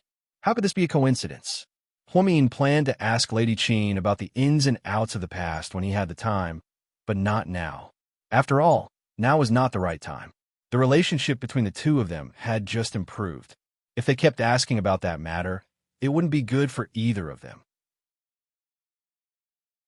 Huamin thought about a lot of things better than the average person. Although she was only 24 years old, the things that she did and the things that she said were sometimes better than people in their 40s. It was as if she was born with a calm and steady aura. This aura was something that other girls her age didn't have. Back then, it was because of this unique aura that Qin Chu was infatuated with her and couldn't extricate himself from her. Don't worry, since I'm married to Qin Chu, I won't dwell on the past. However, I hope that you won't misunderstand me because of a few words from other people, especially those who have bad intentions, Huamin replied calmly. Huamin was also very straightforward. She directly targeted Song Yishe. Chapter 1120. MHM from now on. I'll investigate everything carefully. I won't be used like before. After speaking, Lady Qin looked at her watch. It's getting late. You guys should get some rest. I'm going to go now. Okay, bye. After seeing Lady Qin off, Huamin went upstairs to take a shower and then went to bed with Qin Chu. My mom is superstitious. Don't mind her. Qin Chu turned his head and explained to Huamin. That's good. Maybe Bodhisattva really will come to our house and give us a baby. You believe in superstitions? Qin Chu was slightly surprised. Sometimes, I have to believe in superstitions. Huamin smiled helplessly. She also wanted to have a child, but she had no other choice. So, wasn't it a last resort to pin her hopes on the gods? Heartbroken, Qin Chu hugged Huamin from behind. Don't be sad, we'll have a baby. She or he might be on their way here. The next morning, Qin Chu left Sea City on a private plane at 5 a.m. because he had to go on a business trip. Huamin drove to work alone, but he felt like he was being followed the entire way. However, when he turned around, he couldn't find any clues. It was a strange feeling. Huamin frowned as he slowly drove off the highway. Not far behind him, a woman's voice came from a black Hummer. Okay, stop following her. She's very smart. If you keep following her, she'll find out. Yes, boss. Several men in black nodded in response. When Huamin arrived at the hospital, he was still in a daze. Chief Hua, this is the main topic of today's morning meeting. Please follow this explanation. Assistant Chun Jie handed him a document. Chief, Chun Jie whispered again. Only then did Huamin come back to his senses. MHM, what did you just say? Huamin turned around to look at Chun Jie. I said, this is the summary of the morning meeting that I've prepared for you. You must just follow this explanation. Oh, okay. Huamin reached out to take the folder, but he was still absent-minded. Director, is there something wrong? No. If you're busy, I can go to the meeting for you. You look so distracted. Chun Jie rarely saw Huamin like this, so she couldn't help but worry. I'm fine. You can go back to work. Yes. After the morning meeting, Huamin walked out of the conference room and passed through the outpatient hall on the first floor before he could take the elevator to his office floor. At this moment, the same feeling appeared again. It was as if she felt someone staring at her, but she didn't know who that person was. She looked around in a panic and saw doctors, nurses, and patients coming and going. She couldn't tell them apart. He only felt a splitting headache. Why is this happening? It's so strange. Huamin muttered to herself and then hurriedly got into the elevator. The moment she turned around and entered the elevator, a female doctor in the corridor on the second floor took off her mask and smiled at her back. After finishing his morning work, Huamin looked at his watch and saw that it was almost lunchtime. He took out his phone and sent Jiang Xiaowei a WeChat message. Slightly, what are you doing? Sunbathing and eating fruit. You didn't go to work today? No, there's nothing going on at the station. Wei Liao didn't let me go, so I'm on half vacation. If there's nothing special, I don't have to go. What's wrong? Do you need something from me? Jiang Xiaowei immediately asked when she heard Hua Min's strange tone. Wei, I think I'm being followed. Followed? Jiang Xiaowei was also surprised. Chapter 1121. Yes, but I'm not sure, because I haven't found any clues or evidence yet. Then how did you know you were being followed? Jiang Xiaowei asked again. I had a feeling, a very strong feeling. Ever since I drove out this morning, on the way to the hospital after the meeting, I felt a pair of eyes watching me, but I didn't know where she was. It was a very scary feeling. I panicked, Huamin said anxiously. Jiang Xiaowei was a psychologist, so she hoped that she could help her analyze the situation and find out what was going on. After the kidnapping incident last time, Huamin had always been on high alert, constantly observing his surroundings and people. If you have this feeling, then it's probably not an illusion. You didn't look around for suspicious people or vehicles and record them, Jiang Xiaowei reminded him. No, it's just that it's very scary. I can't find anyone suspicious at all, as if everything was just an illusion. Huh, could it really be an illusion? You've been under a lot of pressure recently. In fact, if you're too busy and tired, you'll have different types of hallucinations, such as auditory and visual hallucinations. No, I've been under more pressure than this before, but I didn't have this feeling. Do you know? This is a strong, new feeling. It seems to be very close to me, but I can't see or touch it. It's an indescribable feeling. Huamin didn't seem to be able to describe that subtle feeling. Huh? That's strange. But since you have this feeling, I suggest you be careful and don't let anything happen to you. You're the director of Southside and a young lady of the Qin family, so it's inevitable that people will have other thoughts about you. I'll be careful. Huamin nodded. After chatting with Jiang Xiaowei for a while, Huamin felt much better. Then he called Ji Xin on an international long-distance call, and Huamin went back to work. In the afternoon, after visiting a patient, he went downstairs for a walk. It was said that a pregnant woman in the obstetrics and gynecology department on the second floor had given birth to triplets. They were all girls, so everyone in the hospital went over to join the fun. Huamin wasn't a person who liked to join the fun, but he liked the baby so much that he couldn't help going down. Obstetrics and Gynecology Entrance Department Director Huamin. A few obstetricians and gynecologists nodded and greeted him when they saw him. They all respected Huamin very much. Perhaps it could be said that if it weren't for Huamin's bold suggestions of reorganization, they wouldn't have been able to survive. The South Side shouldn't be this strong. It might even surpass the first hospital. If it weren't for Huamin, South Side would still be a medical center known for its obscenity. It wouldn't be a hospital at all. The pregnant woman had a C-section, right? Is she full term? Huamin leaned against the glass of the ICU and looked at the 3 cute babies in the incubators with a gentle gaze. No, there's so many babies. How can she last until full term? She's only 35 weeks old. The pregnant woman also has high blood pressure during pregnancy. She won't make it, one of the doctors replied. The babies are healthy, right? They're just a bit small. One of them only weighs about 2 pounds, but they're very healthy. They're very strong. The obstetrician and gynecologist smiled. We're so lucky, 3 little princesses. Huamin couldn't be more envious. He leaned against the glass and looked at the 3 babies. His eyes were filled with the radiance of motherly love. Department Director Hua, you're lucky.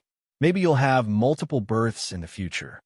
One of the doctors smiled and gave him her blessing.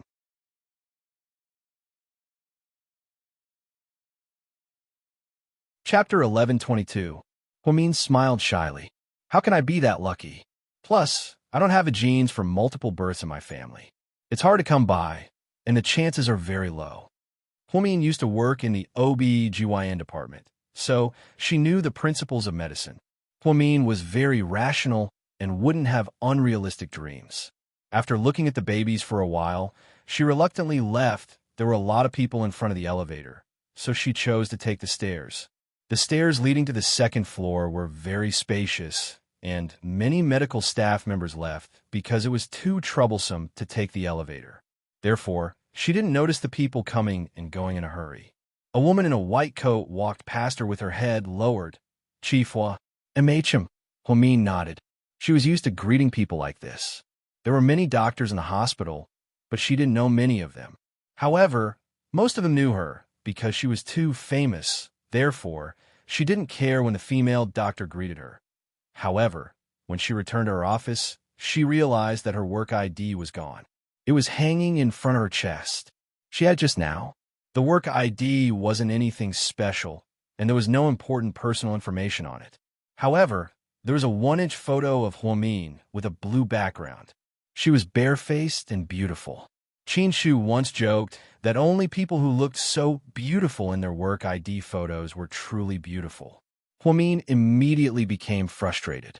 She searched everywhere in the office, but couldn't find it. "Jia, come in for a second." She called her assistant on the intercom. A minute later, Chun Jia ran in. "Chief, what's wrong? My work ID is gone. Did you see it? I saw you wearing it around your neck this morning." Chun Jia was a little surprised. "Yeah, it was still there when I went to the OB-GYN department, but it was gone when I came back." "Did you lose it on the way back?" "I'll go look for it." Chun Jia was about to leave. "Wait, Jia, what else do you want me to do, Chief?" Chun Jia turned around. "If you didn't find it on the way back, ask the PA system to look for it and see if anyone found it. Bring it to me." Huamin felt that the work permit was not worth much. If he lost it, he would have to get a new one. It would be very troublesome.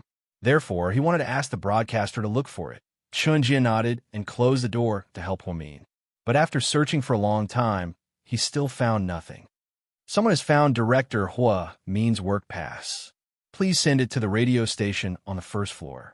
On the rooftop of a building opposite the Southern District, there was a young girl in a black leather jacket with waist-length hair. She did not seem to be afraid of the cold. She sat on the windy rooftop with a brand-new work permit in her hand. Then, he read it word by word. "Huamin, chief physician of the Department of Neurology. 10 minutes ago, she had pretended to be a doctor and brushed past Huamin. Then, he quickly stole her work permit, but she didn't realize it at all. She even deliberately spoke to her, but she only treated her as a colleague that she didn't know." The girl held the work pass with a warm look in her eyes. She never knew that she could be so close to her, so close. "Boss, the helicopter will pick us up in 15 minutes. We should go." The man in a black cashmere coat behind her reminded her with a serious face. "Okay." The girl looked at the work pass and carefully put it in her coat pocket. Perhaps he saw through her thoughts. The man behind her said, "Our mission is urgent, so we can't stay for long. Boss, if you want to see her, there will be many opportunities in the future." "I know." The girl slowly stood up and looked at the Southern District office building across the street. Then, she slowly put on a pair of black deerskin gloves. She jumped down from the top step of the rooftop and left with the man. The radio station broadcast for an entire afternoon. In the end, Huamin still couldn't find the work pass, so he applied for a new one. At night, when Huamin got off work, he put on his headphones and called Qinshu. "Honey." Qinshu picked up the phone, his voice always filled with gentleness. "Honey, are you back?" Huamin smiled happily. Chapter 1123. "Not yet, honey. I'm still out of town. I didn't get on the plane." Qinshu replied softly. "Oh, are you coming back tonight?" Huamin was slightly disappointed. Huamin had become super clingy. She didn't want Qinshu to go on a business trip, especially if he had to spend the night in another city. She would feel lonely if she was the only one left in her bedroom at South Hill Manor. Even if she knew that there were many maids in the house, she would still feel empty. "I'll probably be back around 8 p.m. Don't wait for me for dinner. It's too late." "Okay, I'll go to my mom's for dinner." "All right, there's a good movie on. Do you want to go with me?" "I don't know when I'll be there. We'll decide after dinner." "Okay." Huamin nodded and hung up. After Chu hung up on Huamin, Rick called. Although he was Chu's good friend, he rarely called Chu. Every time he called, he had something important to say. So, Chu was very careful when he picked up Rick's call. "Chu, something strange happened today. I have to tell you." "Okay, go ahead." Chu looked calm. "You know that I've sent people to protect Huamin, right? So, we know who's around her. Ever since she was kidnapped, our people snuck into the hospital and followed Huamin closely to protect her. But today," at this point Rick paused. Chu was also shocked by what he heard. "What happened today?" Chu asked. "When Huamin went to work this morning, a suspicious Hummer followed her, but I'm not sure." "What do you mean you're not sure?" Chin Chu frowned slightly. Rick wasn't sure what kind of person it was. Was Mion in danger again? Because that car would sometimes wander behind her, but after a while, it would change lanes and leave. Then it would appear out of nowhere. This feeling doesn't make sense. Then this car, will it follow her all the way to South Side? Chin Chu asked worriedly. No. When we were about to reach South Side, the car turned in another direction. It seemed like a coincidence, but based on my years of experience, I don't think it's a coincidence. If it's not a coincidence, then we can only say that the person in the car is an expert and is playing a game of hide-and-seek with us. If that's the case, then it's a little troublesome because the person is obviously very intelligent. So, I want to ask you, do you want to increase the protection of Huamin, or tell her not to go to work for a while? Rick was a very calm person. He was known for his steadiness in handling matters. Some people might think that he was making a mountain out of a molehill. However, the truth was that his analysis was always right. Even if it was just a hunch, it was always accurate. I don't think it'll work if we tell her to stay at home. Mion won't agree. She can't stay idle. How about this? I'll trouble you to send more people to make sure she's safe. Chin Chu thought for a moment and said, Okay, I'll tell my people to be more careful. Oh, right, there's one more thing that's suspicious. I wonder if it has anything to do with this. I have something to tell you. Rick suddenly remembered something. Go ahead.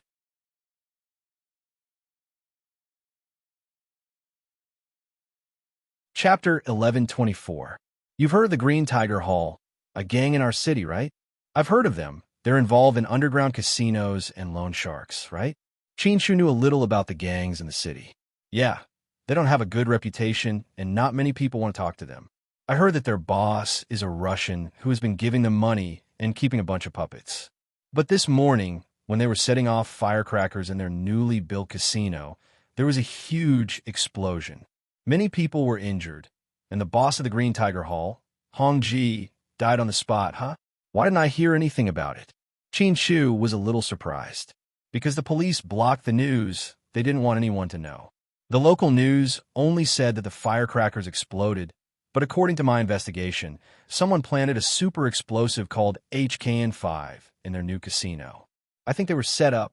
At the same time, a group of unknown people left the city on a helicopter. I can't find their identities, and I can't find any information about the helicopter either. It's very strange. Even you can't find anything. Chin Chu was even more surprised. Yeah, even I can't find anything. So I'm wondering, do these people have anything to do with Huamin's stalking? I don't think so. She wouldn't offend such a powerful person, Chin Chu said slowly. That's good. I'm just guessing. I'll leave you to work. I'll contact you later. Then Rick hung up the phone. Chin Chu, on the other hand, couldn't calm down for a long time. If this really had something to do with Huamin, then they were in big trouble.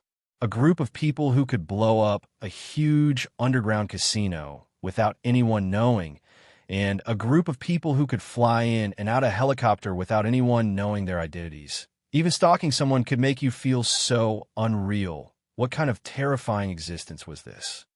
Sir, Mayor Kai asked us to stay for dinner. He arranged a dinner party. Assistant Yang reminded him. He looked at his watch. It was almost 6 p.m. He promised his wife that he would watch a movie with her at 8 p.m. So, Chin Chu shook his head. Tell him we're not going, maybe next time. Okay. It wasn't the first time that the president had rejected the mayor's request.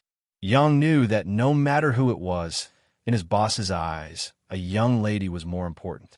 Therefore, he immediately canceled the dinner and took a private plane back. Before boarding the plane, Chin Chu sent a WeChat message to Huamin. Honey, I'm on the plane. I'll be there around 8:30 p.m. You can book the movie tickets now. When Huamin saw the WeChat message, the corners of his mouth curled up slightly. Mion, what are you laughing at? Yang Meirong looked at her daughter curiously. On nothing. Huamin put down his phone and continued eating.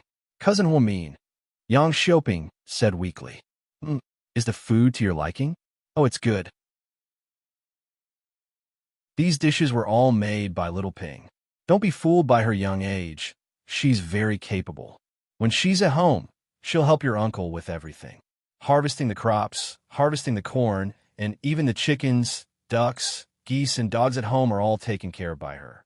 She's also very good at cooking. This child is very virtuous. Clearly, the mother liked this niece very much. To be honest, Huamin had no feelings towards this girl. He didn't like her, nor did he hate her. Yeah, she's very virtuous. Upon hearing his mother's words, Huamin smiled and agreed. He didn't want to spoil his mother's mood. Cousin, do you need a nanny? I don't have a job right now. Annie said that your house is big and beautiful, so you probably need a lot of help. Can I help you? I can do anything, Yang Xiaoping suddenly asked. Huamin froze.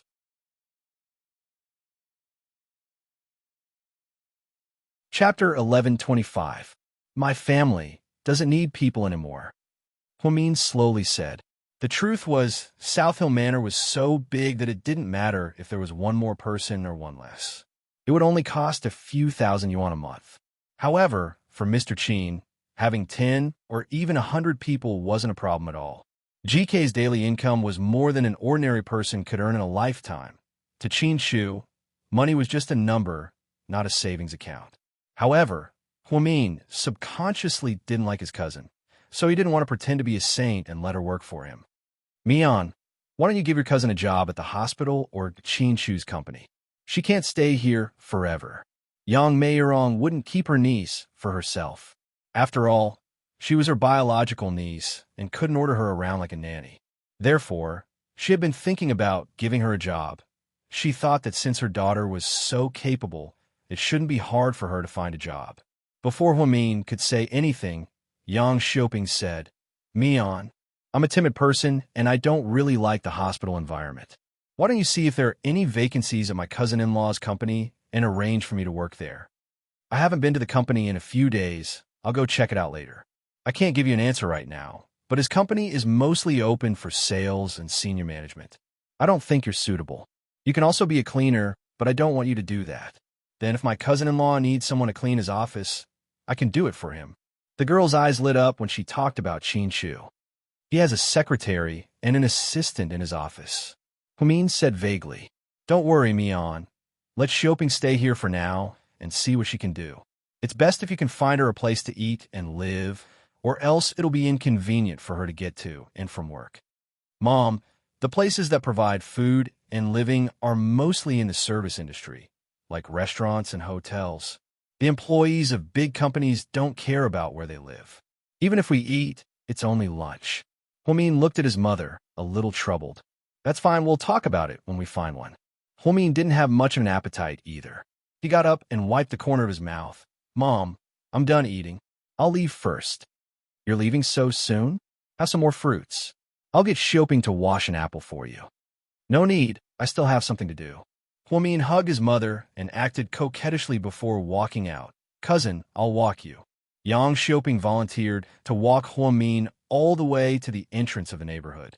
Cousin, why did my cousin-in-law come with you today? Yang Xiaoping suddenly asked. He's on a business trip. He's not home. Oh, then you have to be careful. Be careful of what? Huamin frowned slightly. He didn't know what Xiaoping meant. When a man says that he is going on a business trip, he actually has a woman outside. Cousin-in-law is so handsome and has a lot of money. I guess he might have a woman outside. You'd better keep an eye on him and don't let him go out in the future. Who told you this? Huamin sneered. I saw it on TV. That's how it's supposed to be. Yang Xiaoping replied blankly. Huamin patted Yang Xiaoping's shoulder and said in a meaningful tone, Don't watch those 8 p.m. dramas anymore. Go out more often and experience the real life of a big city. Then, Huamin pressed the car remote, opened the door, and got into the driver's seat. Yang Xiaoping was still trying to figure out what Huamin's words meant. Huamin bumped into someone he knew when he was buying tickets at the movie theater downtown. Why are you here? Huamin was surprised to see Rick at the entrance of the movie theater.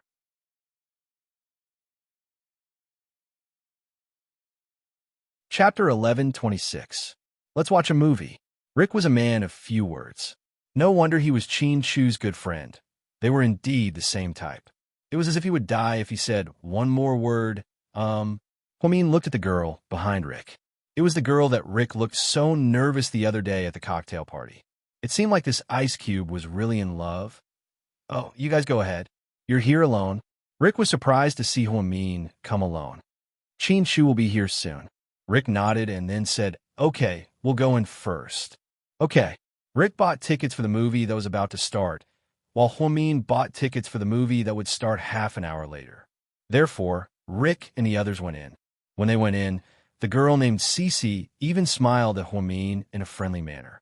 Huamin returned a friendly smile. She held 2 movie tickets and waited at the entrance. The movie was about to start, and everyone went in after checking their tickets, but Qin Shu still hadn't appeared. Huamin was a little anxious, so she picked up her phone and made a call. Sorry, the number you have dialed is unavailable. His phone was still turned off. Huamin remembered that she had an appointment with Qin Shu. Did he go to the wrong place? Or did he have something else to do? That shouldn't be the case. If he had something else to do, he wouldn't let her wait any longer. Just as her thoughts were running wild, a voice suddenly came from behind her. Miss, are you waiting for someone? Huamin turned around abruptly and immediately threw herself at Qin Shu. She wrapped her arms tightly around his neck. The staff in the theater kept looking over. I thought you weren't coming, why would I? I promised you. If I didn't show up, I'd have to kneel on a durian when I got home. Qin Shu lovingly patted Huamin's head. She smiled. Then, she took Qin Shu's arm and walked into the cinema. The movie they were watching had just been released recently. It was called Slightly Alluring Smile. Huamin had read this novel before. It was very funny and lighthearted. Then, after the movie was made, the lead actor was also very good-looking, so she suddenly came up with the idea. She did not miss Grave Robbers Chronicles a while ago, but Qin Shu was busy with the staff meeting at that time. Xiaowei was pregnant and couldn't go to the cinema, so she had an appointment with Zhu Lingling. They were all rather satisfied. At the end of the year, when fresh meat was everywhere, it was really not easy to find a few fresh meat with good looks and acting skills. After watching Tomb Raiding and Slightly, Huamin was pleasantly surprised. When she walked out of the cinema, she was still talking about the plot with Qin Shu. By the way, honey, I saw Rick when I was buying the tickets. Really? Yeah. He should be with his girlfriend. I didn't expect to see him at the cinema. What a surprise, huh? He's a normal man. What's there to be surprised about? Qin Shu smiled. Huh? You haven't eaten yet, right? Huamin suddenly thought of a very serious problem. Yeah, Qin Shu nodded. He had been busy for the entire afternoon and night. Originally, the mayor wanted to treat him to dinner. However, he rushed back in order to watch a movie with Huamin. He had been busy for more than 2 hours, so how could he have time to eat? There were in-flight meals on the private plane, but people's taste buds were slow at high altitudes. Therefore, Qin Shu basically didn't eat the food on the plane. That was why he was still hungry. Why didn't you say so earlier? We could have watched it after dinner. Huamin looked at him with heartache. It's okay. I'll accompany you first. Are you an idiot? Huamin angrily punched Qin Shu's shoulder. She was the first person in the world to call Qin Shu an idiot. She was also the only person who dared to call Qin Shu an idiot. She was also the only person who Qin Shu was willing to be an idiot for her. It's okay if I'm an idiot, as long as I have a smart wife. Qin Shu continued to smile. Did you put honey on your lips today? Huamin felt warm inside. It was sweet to hear Mr. Qin say sweet things once in a while. Let's go, I'll treat you to supper.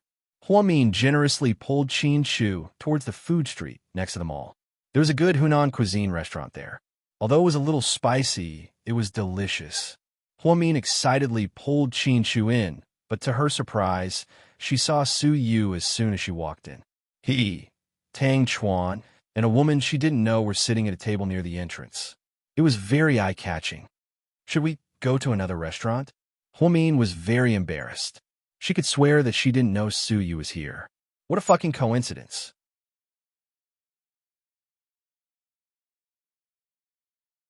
Chapter 11:27. It's okay, it's nice here. Qin Shu held Huamin's hand and walked in confidently. Su Yu and the others looked up and immediately saw the two of them. The moment Qin Shu and Su Yu looked at each other, Qin Shu nodded as a greeting to Su Yu. Su Yu nodded and returned the greeting. Perhaps they were the most harmonious love rivals in history because they were both gentlemen. Their methods were open and above board, so the two of them respected each other. Suyu looked at Huamin again. Huamin also smiled and nodded. Then Qin Shu and Huamin sat down in an empty seat, not too far away from each other. Damn, no way. We bumped into each other like this. Lord Su, tell me the truth. Did you already know that they were going to eat here, so you can't wait for them? Tang Chuan joked with a smile. Do you think I'm that bored? Suyu rolled his eyes at him and asked in return. Then it just means that you guys have great chemistry. Haha. Our sea city is so big, but you guys still manage to bump into each other like this. Suyu didn't respond. He just lowered his head and quietly ate. Every time Qin Shu and Huamian appeared in a place, he would always be the one being pitted. This was because Qin Shu and Huamin could use all sorts of tricks to torture single people at any time. And Suyu was that poor single person. Lord Su. Tang Chuan looked at Suyu with interest. If you have something to say, hurry up and say it. Suyu knew that if this guy called Lord Su with such a cheap smile, nothing good would come out of it. As expected, in my opinion, now that Old Wei is married, I don't lack female companions. As for the three musketeers, you're the only one who's been single for a long time. Why don't you find one too? Your company has been promoting a lot of newcomers recently. Isn't one of them a rare beauty that only appears once in 8,000 years? What's her name? Meng and I. She's quite pretty. If you think it's not bad, then go ahead. Suyu replied without even lifting his eyelids. Ah, didn't she look down on me? I do want to pursue her. If not, Jian Tong is not bad. She's popular and has few scandals. I heard that many A-list male stars are interested in her, but she rejected them all. I feel that she has you in her heart. Are you Cupid? You can even see through my thoughts. Tang Chuan, don't try to matchmake me. A few days ago, my old man arranged a blind date for me, and I was so annoyed. I finally finished the mission, and you're telling me this now. Next time, you'll have to pay the bill. Don't. Huh? Who can compete with you in terms of money? With your taste, one bottle of red wine would cost me a week's worth of pocket money. I'll stop talking. Tang Chuan immediately shut up. Tang Chuan wasn't like Wei Liao and Suyu. He didn't have his own business or a formal job. He wasn't exactly a rice worm. Anyways, he had a lot of people in his family, so he didn't have to work and could still earn money. However, he wasn't as rich as Suyu. In Sea City, there were very few people who dared to compete with Suyu in terms of spending money, of course. Qin Shu didn't count because Mr. Qin didn't like to spend money. If he wanted to spend money, he would only spend it on Huamin on the other side. Huamin ordered 4 Hunan dishes for Qin Shu. She also ordered a bowl of rice for him. The two of them ate in silence. Honey, yeah? Qin Shu looked up. Will there be a day when you get tired of me and find another woman? Qin Shu, people say that if you eat too much fish and meat, you'll get sick of it. Sometimes you want to eat cabbage. I don't think I'm a big fish or meat. I'm just a cabbage. If you eat too much, will you also want to eat fish and meat? Huamin rested her chin on her hands and asked Qin Shu seriously.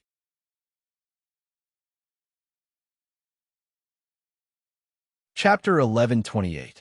I don't. Why not? Because I love eating cabbage. Qin Shu replied in all seriousness. Huamin burst out laughing. Why was her Mr. Qin so cute? Even when he was answering questions, he was so cute that it made people's faces bleed. It was almost 11:30 p.m. by the time they got home from dinner. Huamin was so sleepy that she fell asleep in the passenger seat. Just then, she received a WeChat message on her phone. Girl, are you asleep yet? Qin Shu rarely looked at Huamin's phone, but when he glanced at it and saw that the person who sent the message was Hua Xiqian, he couldn't stay calm anymore. He held the steering wheel with one hand and took Huamin's phone with the other. He unlocked it and replied, What's up? The old man is running out of money. I think he'll find you soon. When the time comes, no matter what tricks he uses, whether it's a sad drama or a father-daughter card, you have to stay calm. Got it. Qin Shu immediately replied. He immediately understood that Hua Xiqian was talking to Huamin about Hua Zhenghai. It seemed like Zhang Hong and Hua Xiqian couldn't wait to take over the Hua Corporation's assets, leaving Hua Zhenghai alone. Also, have you noticed anything strange at work recently? Hua Xiqian asked. What do you mean? Like, did anything strange happen? Hua Xiqian asked vaguely. However, Qin Shu had a feeling that Huamin knew that someone was following him. I feel like I'm being followed. Qin Shu purposely replied. You want to see how Hua Xiqian would react? Haha, you probably watched too many mysteries. Why would there be so many people following you? Hua Xiqian changed the topic. Then what strange things are you referring to? Qin Shu asked on behalf of Huamin. It's nothing. Go to bed early. This world is full of surprises, waiting for you to discover them yourself. After that, Hua Xiqian stopped replying. Qin Shu didn't ask any further. Villa Hua Xiqian was standing in front of the bedroom window on the second floor with a glass of red wine in his hand. Hua Xiqian mumbled to himself, TSK, TSK. You little brat. How could you let someone else use your phone to send me a WeChat message? How unprofessional. Hua Xiqian was a very sensitive person, and he was especially careful. He was well aware of Hua Min's reaction and tone when he sent him a WeChat message. He could see through anyone who pretended to be Hua Min, but he knew Hua Min too well over the years. He originally wanted to reveal something to the brat, but if Qin Shu was here, he wouldn't say anything. After all, the incident had nothing to do with Qin Shu. It was Hua Min's personal business. If Hua Min found out one day that that person came to see City and even visited her at the hospital, she would definitely be shocked. She would probably be very, very surprised, right? Xiqian, you're still awake. Zhang Hong's voice came from behind him. The door was open, so when Zhang Hong woke up in the middle of the night to smoke, she saw Hua Xiqian still awake. Mom! Hua Xiqian turned around with a smile on his face. Why aren't you asleep? I can't sleep. Me too. I don't know what's going on, but my head keeps hurting. Zhang Hong walked in with a cigarette between her fingers. Hua Zhenghai hadn't been home in a long time. Ever since Shan Jianni's accident, he heard that Hua Xiqian had another sugar baby. It seemed like he wanted to have a child at an old age. After all, Hua Xi was someone else's child, which was a huge blow to him. Zhang Hong was used to Hua Zhenghai being like this. She didn't marry him out of love. I'll make an appointment with a Chinese doctor to give you a massage. Zhang Hong nodded and then continued. Xiqian, how's the company going? Everything is in place. We're just waiting for the old man to ask for help. If Hua Min doesn't help him, then everything will be settled. Then will Hua Min help him? Zhang Hong asked with a smile.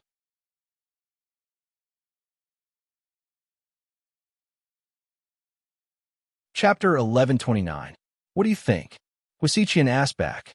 Then, the mother and son looked at each other and smiled. They both knew that there was no way Hua Min would help Hua Zhenghai. All right, after you take care of business, hurry up and get married. Marriage is sometimes the best way to do business. We don't need to find someone better than us, but we need to be on par with them. That's the only way to ensure that the Hua family's business will last for 100 years, Jiang Hong reminded him. Don't worry, Mom. I already have a goal in mind. After I take care of business, I'll immediately start preparing. You have a goal? Who is it? Don't tell me. It's Mo Shui. Jiang Hong was a little surprised. No, then I don't have to worry. You can play with the women in the entertainment industry. Don't get too serious. We still need to focus on our careers. Jiang Hong patted Hua Xiqian's shoulder meaningfully. Okay. Hua Xiqian nodded obediently. The next morning, at South Hill Manor, Qin Shu and Hua Min woke up early to eat breakfast. Honey, we're going back to Second High tomorrow. I'll have someone deliver the custom-made uniforms today. Uniforms? Why are you so serious? Hua Min couldn't help but laugh. Of course, the uniforms now aren't as silly as the ones we had back then. They're all pretty outfits now. Since we're going to experience life, we need to be well prepared. Qin Shu seemed to place a lot of importance on this Back to 17 event, so he prepared a lot of things for Hua Min. Then, do you have backpacks? Yeah. Wow, what else do you have? Hurry up and tell me. I'm looking forward to it. There's also Gao Ran and Zhu Lingling. Really? Hua Min was pleasantly surprised. Yeah, Gao Ran was invited too. After all, he's the captain of the Municipal Bureau's criminal police force. Zhu Lingling is just an ordinary flight attendant and doesn't have much of a career, but she's Captain Gao's girlfriend, so she's also going. Oh yeah, that's awesome. It looks like our high school days are going to be reborn. Hua Min's face was filled with anticipation. Just as the two of them were chatting happily, Uncle Lee suddenly walked over and reported, "Sir, madam, there's someone outside. He said he wants to see madam. He's driving a black Mercedes 60. Is the license plate number UF 5828? Huamin asked. Uncle Lee nodded. Huamin glanced at Qin Shu and said, "It's Hua Zhenghai's car. Let him in." Qin Shu gracefully picked up a white handkerchief and wiped his hands. Then, Uncle Lee used the walkie-talkie to inform the guards at the door to let them in. The black Mercedes-Benz slowly drove into South Hill Manor. It was Hua Zhenghai's first time here. He had always known that they lived in Imperial Park. Later, he asked around and found out that she had moved away, so he drove here. It was still early, not even 7 o'clock. Since Hua Zhenghai was here so early, there must be something going on. Huamin didn't see Hua Xiqian's WeChat message from yesterday, so naturally, he didn't know what was going on. Qin Shu deleted that conversation because he didn't want Hua Xiqian's words to confuse Huamin. Why is he here so early? Huamin took a sip of milk and looked at Qin Shu worriedly. He probably wants to talk to you about something. Qin Shu replied calmly. Mian, Chu, you guys moved? I had to go over there. As soon as Hua Zhenghai walked in, he began to talk to Huamin and Qin Shu. Mian, Chu, was that his name? What can I do for you? Huamian asked directly. I do have something to talk to you guys about, but it's not urgent. Hua Zhenghai smiled awkwardly. But we're in a hurry. We have to leave for work at 7:20, or else we'll be late. You still have 20 minutes, so do you want to have breakfast first? Huamin asked, word for word. I'll skip breakfast, then I'll get straight to the point. Mian, my company is in a bit of trouble. Last night, one of the project managers took the money and fled to Australia. Today, our partner called and said that if the money isn't in place, they'll sue us for breach of contract. But right now, we don't have that much money, so we're in a bit of a pinch, Hua Zhenghai said, slightly troubled. So, Huamin looked up at him and asked calmly.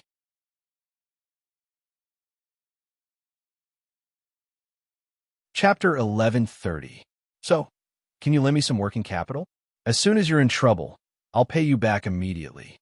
Speaking of which, Hua Zhenghai was in a tough spot. He had lived a glorious life and had countless mistresses, but in the end he had to ask for money from a daughter he never acknowledged. Now that he thought about it, it was truly ironic. Huamin glanced at Qin Shu. Although he didn't say anything, the look in his eyes said it all. You should know, I'm just a nurse. Even if I add up all my salary over the years, I probably won't be able to afford it. Huamin tactfully refused. Mian, I know you're in a tough spot, but what I meant was, can you ask my son-in-law to transfer some money from GK to me? Hua Zhenghai looked at Qin Shu with a troubled expression. Son-in-law? Huamin felt like vomiting when he heard those two words. Back then, he didn't even acknowledge his daughter, but now he was acknowledging his son-in-law. What if the person she married wasn't Qin Shu, but old Wang from next door? Would Hua Zhenghai still be so eager to acknowledge him as his son-in-law? Qin Shu was silent for a few seconds before he slowly said, We do have the money, but GK doesn't belong to me alone. If we want to use a large amount of money, we have to go through the board of directors, and my father has to be there to approve it. It's a very troublesome process, and it might not even pass in the end. If you're not afraid of the trouble, why don't you come with me to the board of directors? Tell them about your situation and see what they decide. Hua Zhenghai was obviously a loss for words. He was, after all, a man of status. How could he shamelessly go to the board of directors with Huamian? Wouldn't it be obvious that he was a joke? Oh, then it's okay, I'll think of something else.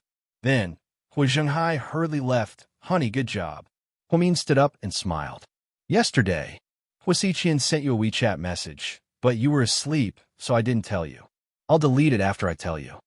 Oh, what did he say? Huamin was curious. He only said that Hua Zhenghai might ask for help everywhere, so you shouldn't help him. How is that possible? Huamin didn't need him to tell me that. I wouldn't help Hua Zhenghai unless I lost my mind. Huamin smiled. As for what Hua Xiqian had said, Qin Shu didn't tell Huamin. He felt that Hua Xiqian might use that incident to threaten Huamin in the future. He seemed to know more about Huamin's background than anyone else. As for Huamin, he was most concerned about his own background Hua Xiqian was able to find out that he was being followed for no reason. Even Rick couldn't find out about it. Hua Xiqian was really something. In order to prevent Hua Min's imagination from running wild, Qin Shu ultimately chose to conceal the truth. This was also beneficial to Hua Min. After rejecting Hua Zhenghai's request to borrow money, the couple went to work together. Qin Shu and Hua Min drove one after the other. Qin Shu drove Hua Min all the way to Southside before leaving. On the way to GK, Qin Shu put on his earpiece and dialed a number. "Hello, Rick, keep an eye on Hua Xiqian for me." "Hua Xiqian? What's wrong?" Rick was surprised. "He seems to know a lot of things, more than we know, but he won't tell us everything. He's always trying to be mysterious, so I think there's something fishy about him." "Okay, I understand." Rick was a straightforward person, so he immediately understood what Qin Shu meant. When Hua Min arrived at Southside, he had just finished cleaning up and had a morning meeting when Chun Jie ran over in a hurry. "Chief, someone booked you for emergency treatment."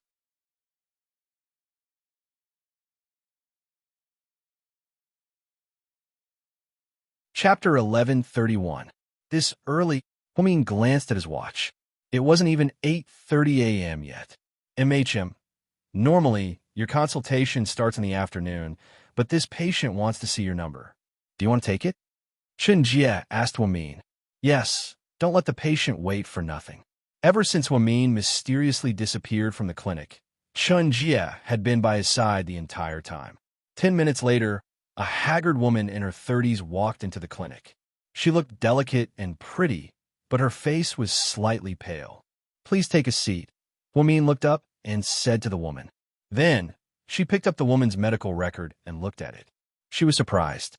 Intermittent mental illness. Normally speaking, mental patients weren't part of her treatment. There were specialized mental hospitals in the city, and Hua Min's patients had depression, mania, ADHD, and sleep disorders. Most of them were mental illnesses, and mental illness wasn't a mental illness. It was a dangerous patient. Normally, she could refuse to diagnose the patient. However, Hua Min looked at the woman's expression and felt sorry for her, so he didn't refuse. "You Ms. Wang, right?" MHM, the woman nodded. "Intermittent mental illness? How long have you had this illness?" Hua Min asked. "More than 3 years." The woman seemed to be normal when she answered. "Do you have a family history? Does that mean you have this type of patient in your family?" "No." "Then you're the first one." "Yes." The woman nodded. "Do you have any specific symptoms? Can you describe them for me? For example, do you still remember what kind of extreme behavior you did when you were sick?" "No." "Then what's the cause of this illness? Has your attending doctor examined you before?" MHM, he said it was because of mental stress." "What kind of mental stress do you have? Does it come from work or life?" Hua Min asked carefully. At the same time, Chun Jie took out a small notebook and recorded some important details. The woman paused for a moment and said slowly, "Both. Ever since I got sick, I resigned and have been staying at home." "Are you married? Do you have any children?" "I'm married. I don't have any children." Hua Min nodded. "Actually, your attending doctor diagnosed you with intermittent psychosis. You should go to a psychiatric hospital. After all, they are more authoritative. Although I'm a neurologist, I mostly treat mental illnesses." Hua Min earnestly advised the patient. "But I don't think I'm mentally ill. Maybe they misdiagnosed me. Our neighbor's child has depression. I heard that it's a very difficult disease to treat, but after being treated by you for almost a month, he's already getting better. I wanted to try and see if you could help me." Judging from the woman's current attitude and logical thinking, she didn't seem like a mental patient at all. Hua Min more or less knew that intermittent psychosis was an occasional attack. People with intermittent psychosis were troublesome because they didn't know when it would happen. People with intermittent psychosis were like ticking time bombs. Hua Min looked up at her and said, "I can help you, but I don't know exactly what you're like when you're ill. Patients with intermittent psychosis like you don't know when you're ill, so I can't keep waiting, right? That's not a solution. Although I don't know what I'm like when I'm ill, I heard from my husband that I recorded a short video of him. You can watch it. Maybe you'll understand after you watch it." Then, the woman took out her phone from her pocket. Chun Jie looked at the woman cautiously, afraid that she would take something dangerous out of her bag.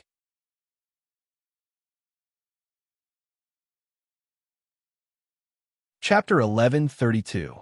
She took out a phone with a big screen, opened a video, and handed it to Huamin. A man was recording himself on his phone.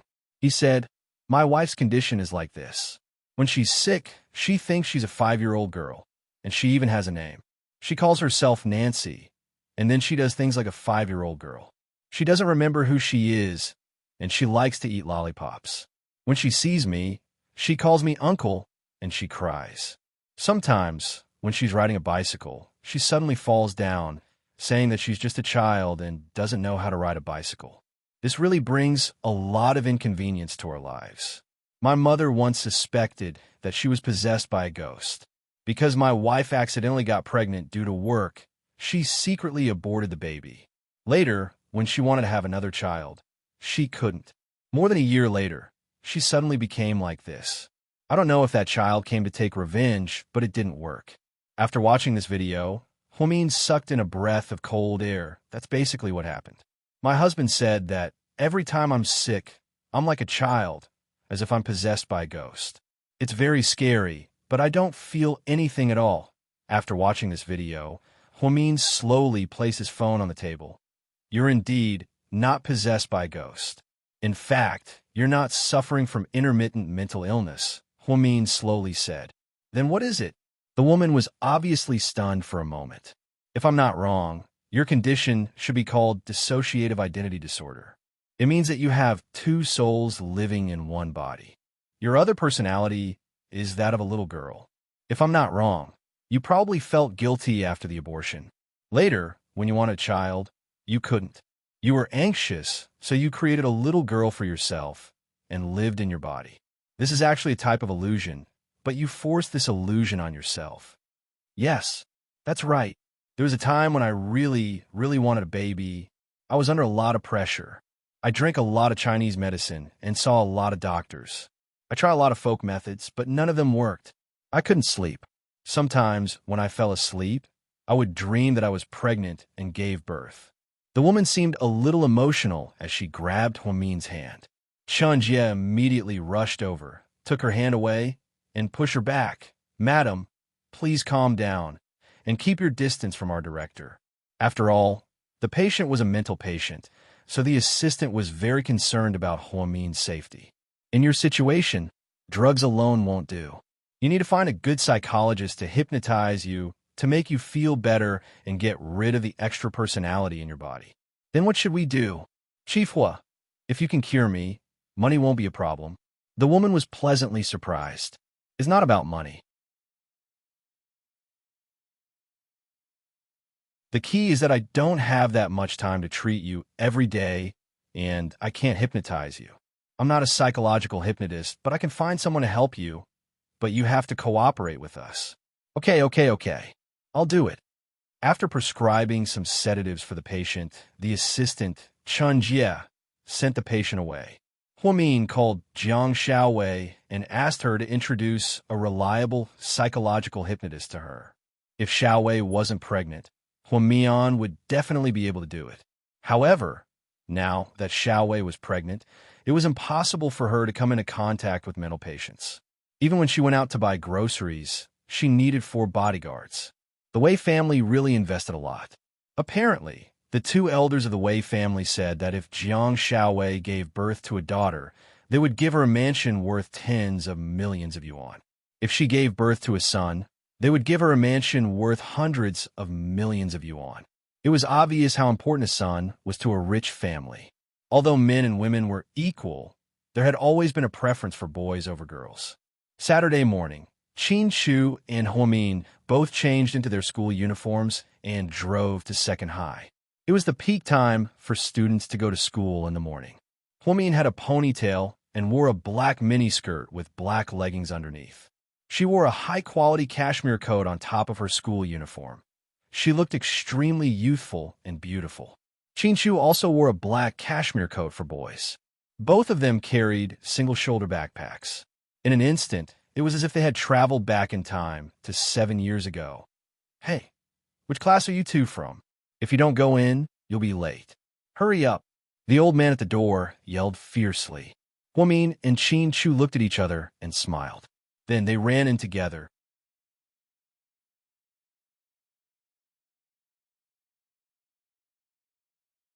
Chapter 1133. When Huamin and Qin Chu walked in, they were assigned to different classes by the principal because they wanted to experience life. Therefore, they really treated them like high school students and blended into the group. Gao Ran and Zhu Lingling were the same.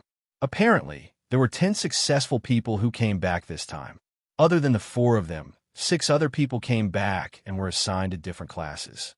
Huamin was assigned to sophomore class 8. Apparently, this was the elite class, the experimental class of high school. Qin Chu was assigned to senior year 5, and Gao Ran was assigned to senior year 9. Zhu Lingling, on the other hand, was a little more pitiful. She was in senior year 2, with a bunch of juniors who hadn't even been in school for a semester. She left high school for 7 years. Now that she came back like this, it was truly amazing. When the sophomore year 8 homeroom teacher walked in with Huamin, they attracted the curious gazes of the 30 or so people in the class. Huamin didn't want to reveal her identity, so she wore black-rimmed glasses to cover it up. Students, this is a transfer student from another school. She's only here for 1 day, so please take good care of her. Hey, pretty girl, which school are you from? A naughty boy asked fearlessly. Huamin pursed her lips and smiled, but she didn't answer. Okay, stop talking nonsense and start studying. There's a math mock exam in a bit, the homeroom teacher said. Everyone was sighing in despair. High school life was really like they were test machines. Basically, there was a small exam every 3 days, a big exam every 5 days, plus a weekly exam, a monthly exam, a midterm exam, and the damn final exam. Therefore, people who didn't study hard in high school and only dated, didn't they have a nerve to waste their time? Huamin was assigned to sit in the 3rd row by the homeroom teacher. Beside her was a chubby boy with glasses. Coming back to 17 was a secret event. Other than the school and the participants, no one else knew about it. Therefore, the other students thought that they were really students. Most students didn't care about who the president of GK was or young Master Su of Imperial Star Entertainment. In the eyes of most of these children, there was only school, reading, self-study, and some little psychological thoughts. It was Huamin's first day back home. Everything was new to him, and there were only a few books in his bag. Hey, classmate, which classmate are you from? Xinhua High School. Huamin made up a random story. Xinhua. My family also has relatives who go to school there. Which class are you in? The little fatty persisted. Huamin suddenly had an idea and made a shushing gesture. Hurry up and study. The teacher will be here soon. Oh, okay. As expected, the little fatty was convinced by Huamin with just 1 sentence. Then, he lowered his head and started to read. Why do you want to come to our class? Don't you know that we are the experimental class? In a while, when we do the paper, we will all score 90 points. If only she scores 60 points, want to be very ugly? Some girls whispered. The girls in the experimental class had a strong sense of superiority, so they didn't welcome Huamin, who was an outsider. Don't talk. Once the results come out, she will know how to embarrass herself. A few girls were studying it in low voices. Huamin didn't say anything. He took out a book and pretended to read. Then, he secretly took out his phone and sent Qin Chu a WeChat message. Mr. Qin, what's the situation on your end? I'm going to start my exam soon. Qin Chu didn't have time to reply to Huamin's WeChat message. Grade 12 Class 5 was about to explode. A handsome guy came to their class. He was so good-looking that he couldn't be any prettier. Celebrities and little fresh meats were nothing compared to him. The homeroom teacher had just arranged a seat for Qin Chu when he sat down. All the girls in the class swarmed over. Handsome, which school are you from?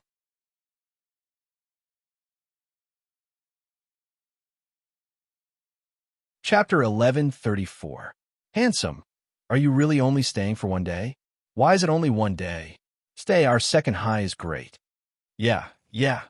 Our second high is the best high school in the city. Did you know that? The most famous one is GK's president, Qin Chu, and his wife, Huamin, graduated from our school. Handsome, did you not bring your notes? I can lend them to you. I have a few. Hey, if you're not used to sitting here, I can ask the teacher to change your seat. You can sit in the front with me. It's closer to the blackboard. The girls crowded around him, and Chin-Chu didn't know what to do. It was his first time pretending to be a high school student at the age of 27. But he didn't feel out of place at all. He was even younger than many of the boys in his class, leaving him no room to maneuver. Hey, what's your name? Chin. Ran. Chin-Chu paused for a second, and then stole Gao Ran's name. Huamin, on the other hand, changed her name to Hua Lingling. Zhu Lingling had no choice but to give herself a superstar name, Zhu Huiyuan. Gao Ran changed his name to Chin-Chu and said his name was Gao Chu. These high school kids were indeed naive. They actually believed him. Chin-Chu was surrounded by a group of girls and didn't have time to reply to Huamin's WeChat. Gao Ran was like a fish in water in grade 12, class 9. He played a game of basketball with his classmates as soon as he entered the class. He befriended many boys and charmed a bunch of girls. Zhu Lingling, on the other hand, felt rather awkward. She took off her jacket and prepared to study seriously. She took off her jacket and was about to take off her jacket when she heard a boy behind her ask in a low voice, "Are you really a high school student? Is there a problem?" Zhu Lingling turned around and asked him, "You're developing well." The boy glanced at Zhu Lingling's with a faint smile. She was so angry that she rolled up her English book and smacked the boy's head. Not everyone had a 34D, okay? It was clearly an advantage, but why was he being mocked in school? Besides, even 7 years ago, her breasts weren't small. They had always been bigger than Huamin's. At that time, she often joked that Huamin was the little princess of Taiping.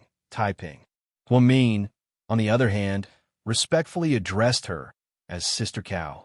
Thinking back to those incomparably happy and incomparably stupid days back then, it was actually quite good.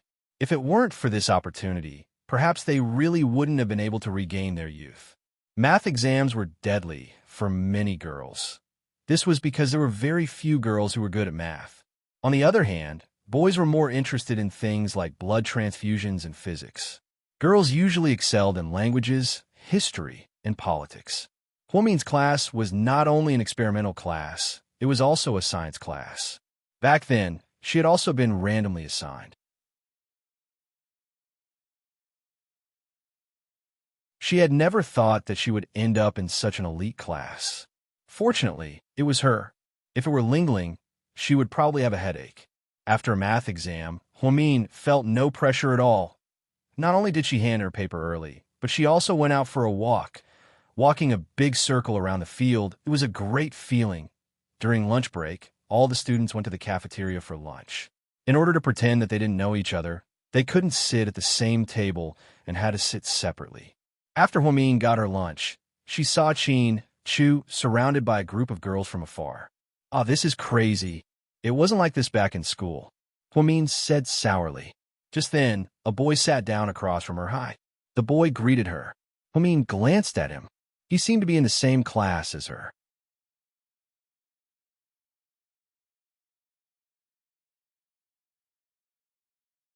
Chapter 1135. "Hi." Huamin greeted him. "The food in the cafeteria is pretty good. You should eat more, or else you'll be hungry in the afternoon," the boy reminded him. "Thank you." Not far away, Chin-Chu got up and inadvertently glanced over. He saw Huamin and a boy sitting across from each other, chatting and laughing. He couldn't sit still anymore. He got up and pushed through the crowd. Walking over with food in his hands along the way, he attracted a lot of screams and onlookers.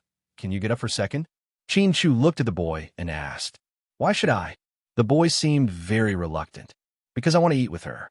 Chin-Chu glanced at Huamin. "I want to eat with her too." The boy didn't seem to want to back down. Chin-Chu took out a meal card from his pocket and threw it on the table with a smack. "There's a balance of 5,000 yuan here. You can take it and get out of my way, ugh." Seeing the 5,000 yuan meal card, the boy was stunned. What did a 5,000 yuan meal card mean? Even if he ate braised meatballs and sweet and sour carp every day, he wouldn't be overloaded. "Deal." The boy picked up the meal card and immediately ran away. Chin-Chu strutted over and sat across from Huamin.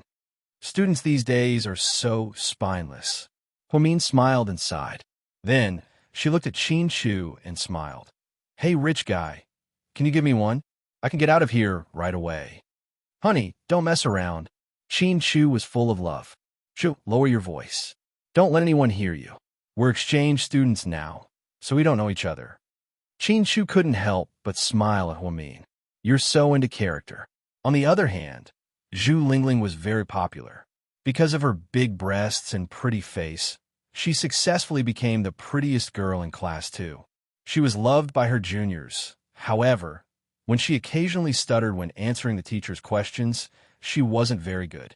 Gao Ran, on the other hand, was not only a straight-A student, but also a sportsman. He was proficient in basketball and table tennis. Zhu Lingling looked at him and said sourly, This idiot. Why didn't he just go to the gym? Why did he come here? In the end, Gao Ran retorted bluntly, I really want to fuck a stupid bird like you. Fuck, I'm going to skin you alive. Hey. Pay attention to your image. You're the prettiest girl in class too, Gao Ran reminded her. Zhu Lingling immediately put away her violent image and smiled. I won't lower myself to your level. The fact that Qin Shu and Huamin were having a meal together attracted a lot of student opinions, especially the girls from grade 12 class 5. They were so angry that their eyes turned red. Isn't that girl also an exchange student? She doesn't look that good. Why should our handsome guy eat with her? Maybe they know each other. Someone guessed. Huamin endured the pressure and finished his lunch. Then he ran away with his tail between his legs. He wanted to go back to his classroom in the corner, but he didn't expect to run into someone he knew by the stairs. Wei Dong. If they didn't run into each other this time, Huamin would have almost forgotten about Wei Dong. Back at Lu Xiying's wedding, the two of them had an argument. Huamin didn't help him, so Wei Dong had a falling out with him. So, when they met, Huamin was only surprised for a second and didn't plan on speaking. The Wei family was a nouveau riche, so it wasn't surprising that Wei Dong came back to experience life. There was also a young girl by his side. It seemed like he just got her. The two of them were chatting in a quiet place. Wei Dong had always been good at flirting with girls. However, he didn't expect to see Huamin here. You two? Wei Dong didn't finish his sentence because he remembered that this was confidential. Yeah, Huamin nodded, but his attitude was very distant. Then, Huamin turned around and was about to go upstairs. Nyan. He called out to her. What's up? I'm sorry about last time. I was too impulsive. Last time? I'm sorry, I don't remember. Then, Huamin turned around and went upstairs. Hey, you know her? The young girl looked at Wei Dong and asked. Oh, she's my neighbor. Wei Dong made up a story. The first class in the afternoon was still math. Their homeroom teacher was also a math teacher. She walked in with a thick stack of papers. I'm so nervous.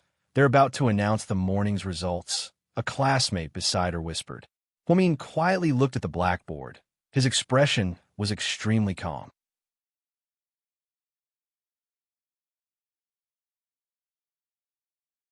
Chapter 1136. The homeroom teacher in high school was more ruthless because she would read out your test results out loud. That way, everyone in the class would know your score. Zhang Xiaoxia, 92. The teacher handed over a test paper, and a small girl in the first row took it with her head lowered. Wang Mian, 96. Li Mengxi, 91. Wang Xiao, 95. TXN, 96. The teacher called out their names one by one. Huamin couldn't help but admire these juniors. They were indeed from the experimental class. It wasn't easy to get a score of 90 and above on such difficult questions. What was even more difficult was that the entire class scored 90 and above. The standard was too high, as expected of the experimental class. After the teacher gave out all the papers, there were still two more in her hand. Other than Huamin's, there was one more student who didn't get his. Du Hongguang, 100, the teacher said. The entire class suddenly burst into applause. Delicate-looking boy with slightly long hair walked up and silently took the paper. Getting a score of 100 on such difficult math questions was simply the craziest of the craziest. Everyone couldn't help but look at him with admiration. Then, the teacher looked at Huamin and said, Hua Lingling, 100. The entire class was silent. Everyone seemed to be waiting for this auditing student's score. The girls were waiting to laugh at this newcomer. The boys were waiting with anticipation. What was this girl's score?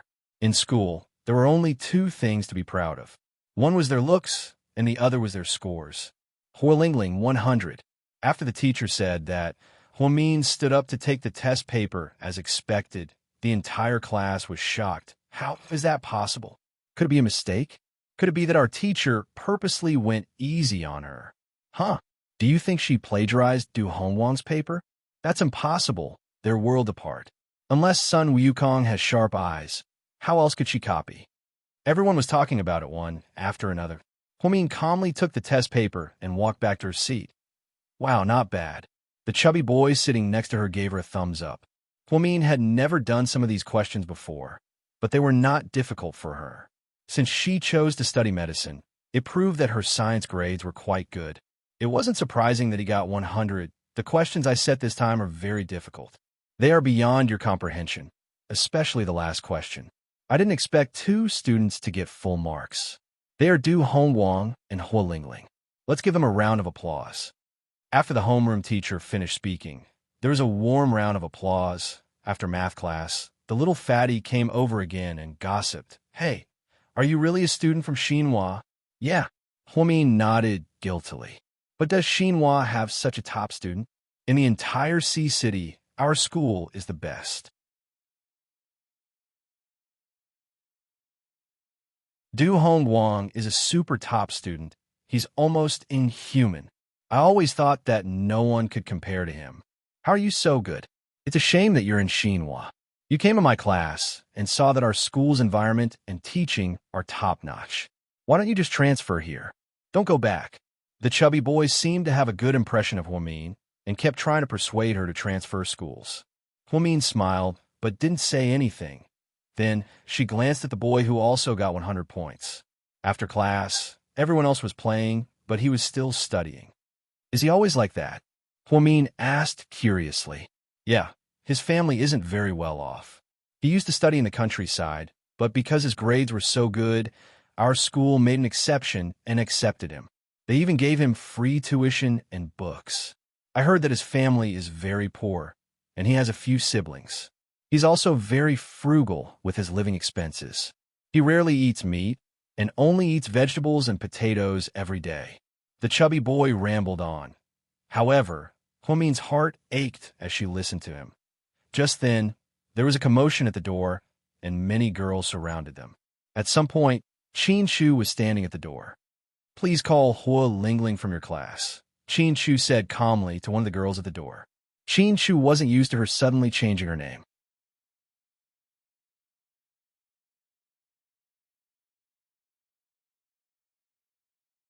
Chapter 1137. Okay. Handsome, please wait for a second. I'll get her for you. The girl at the door nodded, flattered, and turned around to walk into the classroom. Huolingling, someone's looking for you at the door. Oh, okay. Huomin slowly got up and walked to the door. Only then did she see Qin Shu in the middle of the crowd. Why are you here? She lowered her voice and asked. Qin Shu picked up a bag of food and handed it to her. What's this? Huomin was a little dumbfounded. Your favorite food.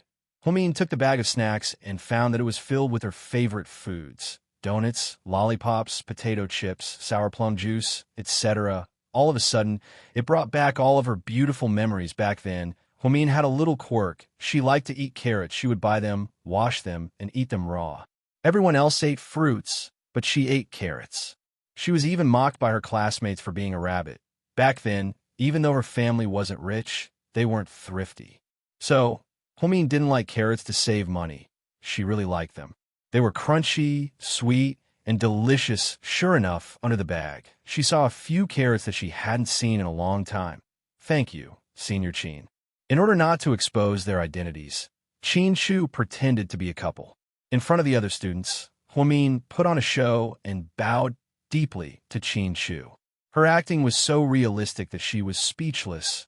Qin Shu narrowed his eyes and looked at Huomin with a faint smile on his face. You're welcome. After he finished speaking, he lovingly patted her head and turned around. Once again, the girl screamed, "Wow, you know this super handsome guy? I just found out that he's also here today. He's in grade 12, class 5. Do you guys know each other?" A girl asked curiously, we're actually from the same school." "No way. He's also from Exinhua High." But was there such a handsome man in Xinhua? The third-year seniors said that this almighty is a top student. All the papers he did in the morning scored 100. Why is Xinhua so good? Naive high school students blindly believed that Huamin and Qinshu were really classmates from other schools who came to listen in. Huamin actually felt quite guilty. She never liked to lie to others. Fortunately, it was a white lie. Let's share it. My treat." He handed over the snacks in his hand. The female students immediately snatched up all the seats. They didn't care if the food was delicious or not. What they cared about was that super handsome senior who bought it. Huamin washed the carrots and returned to his seat. "Do you want one?" Huamin asked with a smile as he looked at the little fatty beside him. "Gosh, this is the first time I've seen someone eat carrots like fruits. Is that really okay?" The little fatty looked at Huamin with a strange expression. "I think it's better than fruits. It's sweet and crunchy. Most importantly, it provides vitamins, haha." After speaking, Huamin cutely took a bite. She was glad that she only had 1 day of school experience. Otherwise, if she stayed for 3 to 5 days, Qinshu would definitely come looking for her every day. By then, all the other students would probably think that they were dating. Just like 7 years ago, they knew that dating was prohibited, but they still flaunted it. The school knew that they violated the school rules, but they didn't punish them. The teacher even warned them to keep a low profile. This was because Qinshu and Huamin were both top students, in the teacher's words. If they got full marks in every subject, she would allow them to date. Therefore, if they dated during high school and didn't interfere with their studies, they were definitely good seedlings. A happy and fulfilling day came to an end. When the school bell rang, all the students excitedly packed up their things and got up. "Hualingling, are you still coming to self-study at night?" The little fatty asked reluctantly. "No, I'm going home." "Then, are you coming to class tomorrow?" "No, I'm going back to where I came from." "Then, will we see each other again?" the little fatty asked.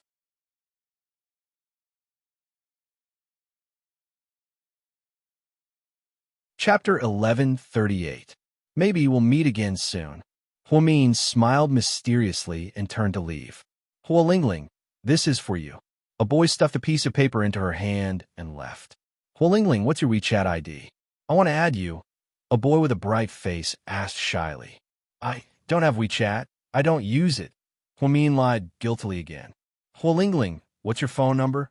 Another boy poked his head out and asked playfully with his tongue sticking out. Huamin was worried about how to answer. It was understandable that she didn't use WeChat, but if she said that she didn't have a phone number, she would be lying. Just then, her savior arrived. "Huamin." Zhu Lingling waved her hand from not far away, almost revealing Huamin's name to everyone. Hearing Zhu Lingling call her name, Huamin immediately ran over. "How are you feeling today?" Huamin asked her. "Very good. It's just that my juniors keep saying that I don't look like a high school student because of my big breasts. It's so depressing." I explained to them that I'm a very well-developed high school student. "Ha ha." Huamin laughed like a flower. "What about you? How are you?" "Pretty good. I did a lot of papers and got to know some of my classmates. They're really innocent. I don't even have the heart to lie to them." Huamin held a carrot in her hand and munched on it as she walked. "Wow, carrots. I can tell that Mr. Qin made them, right?" "How did you know?" Huamin looked at Zhu Lingling in confusion, feeling that it was very strange. Other than Mr. Qin, who else would spoil you like this? Huamin smiled when she heard this. Indeed, there was probably no other man in the world who loved her as much as Qinshu did. But at the same time, there was no other woman in the world who loved Qinshu more than she did. This kind of bone-deep love was mutual. The two of them walked out of the school hand in hand and walked for a long time. It was to avoid the gazes of those students and avoid exposing his identity. Qinshu posted the details of the car stop in their WeChat group. Huamin and Zhu Lingling walked through a small alley and found GK's Mercedes-Benz RV. When he opened the car door and went in, Gao Ran and Qin Shu were already there. The two of them leisurely held their wine glasses. "Welcome back, beautiful ladies," Gao Ran said with a smile. "Bullshit. Why didn't you come to my class to see me? Did you get charmed by a junior in high school?" Zhu Lingling pulled Gao Ran's ear and lectured him as soon as she got into the car. "I swear to God, I played basketball all afternoon. You, on the other hand, I saw 3 or 4 boys surrounding you from afar, and you purposely stuck out your chest. What do you mean by that?" Gao Ran retorted. The difference was that Huomin got into the car and sat right next to Qin Shu.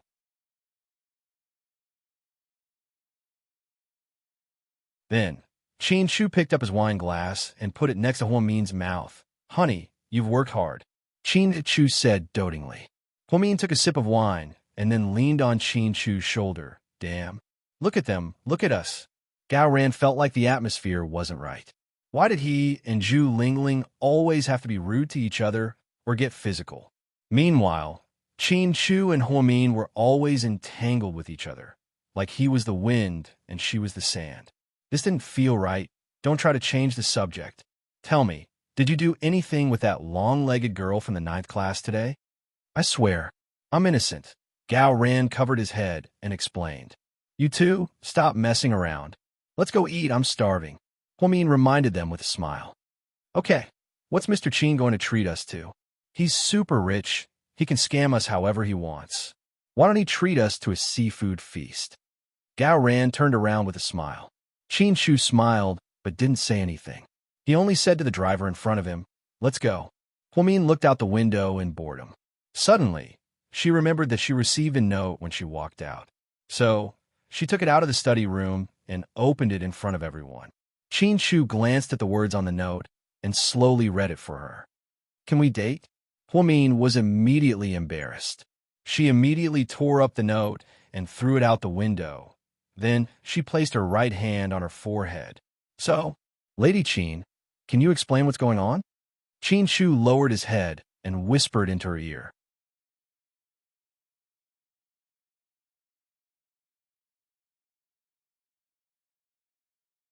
Chapter 1139. I think it was for someone else, and I took the wrong one. Huomin immediately explained. Our girl is so popular. She's not stunning, but she's a straight-A student. Straight-A students are so rare. Zhu Longlong smiled as she held onto Huomin's hand intimately. The four of them then took a Mercedes-Benz RV to a high-end restaurant in the city center and ordered seafood. As Huomin and Qin Shu chatted, they suddenly remembered something. Honey, how much did you donate to our alma mater this time? I donated 30 million yuan to the school's hardware to build a library, a computer lab, and a science lab. Oh, Huomin nodded thoughtfully. What's wrong? Qin Shu could tell that something was on Huomin's mind, so he asked softly. When I went to the 12th grade this time, I met a junior who was a straight-A student. He studied in the countryside, but his grades were so good that second high school made an exception and gave him free tuition and books. It's just that his family isn't very well off, so he doesn't eat well, and his stationery isn't very good either. I think it's a pity. After Huomin finished speaking, Qin Shu immediately understood what she meant. Then I'll donate another 20 million yuan to the needy students of second high school to improve their food, stationery, and other daily necessities. Huomin nodded, but we have to be strict with this money. There's no guarantee that the school won't do something fishy and not give enough to the students, or that the students who really need it won't be able to apply for it. So, I think our company can send someone to take care of this matter. Okay, Qin Shu nodded. Huomin especially admired straight-A students who were good at their studies, especially those who didn't have good conditions but still worked hard. She really hoped that with their financial support, more children with dreams and ambitions would have a better tomorrow. He didn't want their future to be held back because of money. After the four of them finished eating, they walked out. However, they didn't expect to bump into Song Yisher, who came with her friends at the door. Her face was flushed from the alcohol. She drove the white Audi Q5. In fact, with Song Yisher's family's wealth, she could drive a sports car worth millions. However, because her father was an official and her identity was sensitive, she had to keep a low profile. After Qin Shu and Huomin moved away, She also sold the house in Imperial Park. Now that Lady Qin was ignoring her, she couldn't get close to Qin Chu. Therefore, she had been eating, drinking, and playing with her so-called best friends for the past few days. Before they came to eat seafood, they had already played in the bar for a while and drank a lot. Someone suggested that they eat seafood, so they drove here drunk. She didn't expect to see Qin Chu and Huamin here, so her expression was a little complicated. Qin Chu didn't intend to greet her. He put one hand on Huamin's shoulder and walked out. Song Yisher suddenly shouted, "Huamin, what's the matter, Miss Song?" Huamin turned around and smiled slightly. "I heard that you're a genius." Song Yisher was a little drunk, so her words were a little more arrogant than usual. Huamin was speechless. Huamin didn't know how to answer her question. If she said yes, it would seem like he was showing off. If he said no, it would seem too hypocritical. Mian is a genius, so what? Zhu Lingling glared at Song Yisher and answered on behalf of Huamin. "Haha, then do you dare to compete with me?" Song Yisher chuckled. "There's no need for that." Huamin looked at Song Yisher calmly. Was there a need to compete to prove that she was a genius? How tiring would that be? If you want to be a genius, then go ahead. I can directly admit that you're the smartest person in the world, and no one is smarter than you. Huamian enunciated each and every word. Unexpectedly, the sentence angered Song Yisher. "So, are you scared? Maybe you don't have real talent at all. You're just a genius artificially packaged and bragged. You're afraid of me, so you don't dare to compete, right?" "Ha!" Song Yisher sneered.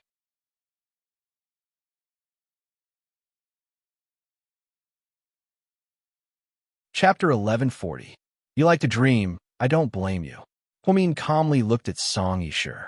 "What do you mean?" Song Yisher heard the sarcasm in Huamin's voice and was immediately displeased. "I mean exactly what I said." Then Huamin held on to Qin Chu's arm and smiled sweetly. "Honey, let's go." "Okay." Qin Chu nodded. He didn't even look at Song Yisher. Huamin's complete disregard of Song Yisher triggered Song Yisher's jealousy. "Bitch Song is so disgusting. Why don't you give her a good scolding? She'll spoil your appetite," Zhu Lingling said in disgust. "Arguing with someone like her will affect my IQ. I saw something on WeChat and thought it made a lot of sense," Huamin said with a smile. Qin Chu, Gao Ran, and Zhu Lingling all looked at her, as if waiting for her to continue. If an idiot argues with you, then you must agree with her point of view and her attitude. You must train her to be the best idiot, Huamin said word by word. "Ah, that's so funny." Zhu Lingling laughed out loud. Garen also gave her a thumbs up. "You're amazing, you're the best."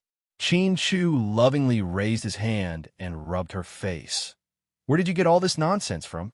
"I just think it makes sense." "Huh, if Song Yisher thinks she's a genius, then she is. If she thinks she's smarter than me, then she is. I don't care, it's just a title. Oh, you make it sound like you're some kind of master who has seen through the world." Zhu Lingling laughed. The four of them approached the Mercedes-Benz RV. Gao Ran held Zhu Lingling's hand. Before he could say anything, Huamin said, "Lingling, why don't you stay at my house?" I don't think that's a good idea. It's so inconvenient. I'll be interrupting your time with Mr. Qin." Zhu Lingling smirked. "He won't. I'm on my period, and he can't do anything bad." Huamin purposely laughed. Zhu Lingling, ahem. "Goddess Hua, please don't do this to me. Your period is here, but she didn't come. Can you please let me live?" Gao Ran begged with a sad face. "So, are you two going on a date?" Huamin teased them. "You bastard, what are you talking about? Who's going on a date with you?" Zhu Lingling was usually loud, but at critical moments like this, she got shy easily. She immediately turned around and punched Gao Ran. "Okay, honey, if you keep teasing them, they're going to cry. Let's go." Qin Chu dragged Huamin into the Mercedes-Benz RV. Gao Ran and Zhu Lingling then left in a taxi. Gao Ran had been staying at Zhu Lingling's place for a while now. Since Zhu Lingling rented the place herself, it was more convenient for them. The truth was, the two of them didn't like the idea of staying at a hotel. It was like they were having an affair. Plus, Gao Ran was the captain of the criminal police department. It was weird for him to check into a hotel with his ID. On the way back, Huamin leaned into Qin Shu's arms and whined, "Honey, why haven't they talked about marriage yet? They're already so old, seriously." Huamin complained about Gao Ran and Zhu Lingling. "That's too soon. They haven't been together for long. But they've known each other for so many years, they haven't really been together for long. If they get married, it'll be too sudden. Don't worry about it." Qin Shu smiled and pinched his cheeks.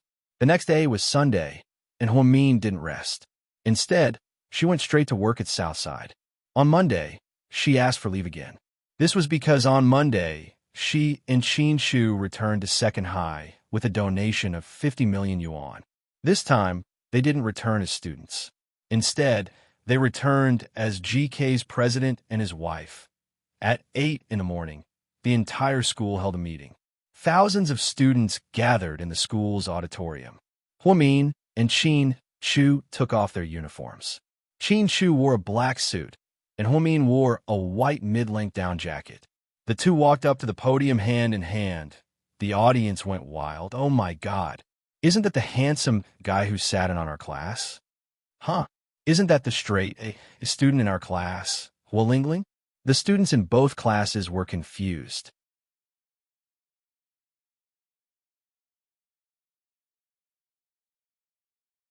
Chapter 1141. Everyone, please quiet down and let our principal say a few words. After the dean finished speaking, he handed the microphone to the principal of Second High. The principal of Second High was a man in his 50s. He had white hair, glasses, and a serious expression on his face. "Students, I'm sure some of you are familiar with these two. Today, I'd like to formally introduce them to you. The man standing next to me is the CEO of GK, Mr. Qin Shu, and the woman standing next to him is his wife, Huamin. Both of them used to be students of Second High and came back 2 days ago to experience campus life." After the principal finished speaking, the crowd went wild again. The girls of grade 12 class 5 all screamed in unison, "No wonder he's so handsome. So he's President Qin? Wow, that's so cool." The chubby boy from grade 12 class 8 was so shocked that his glasses almost fell to the ground. The transfer student he had a good impression of, the pretty girl who was a straight A student, was actually the famous senior Huamin. Why was Huamin famous? It wasn't because she married Qin Shu and became Lady Qin that she was famous. Instead, there were many legends about her at Second High. She was a genius. Back then, her middle school entrance exam scores were shockingly high. After she entered Second High, her college entrance exam scores were even more shocking. She could have gone to the best school in Jing City, but she gave it up and chose to stay at a third-rate medical school.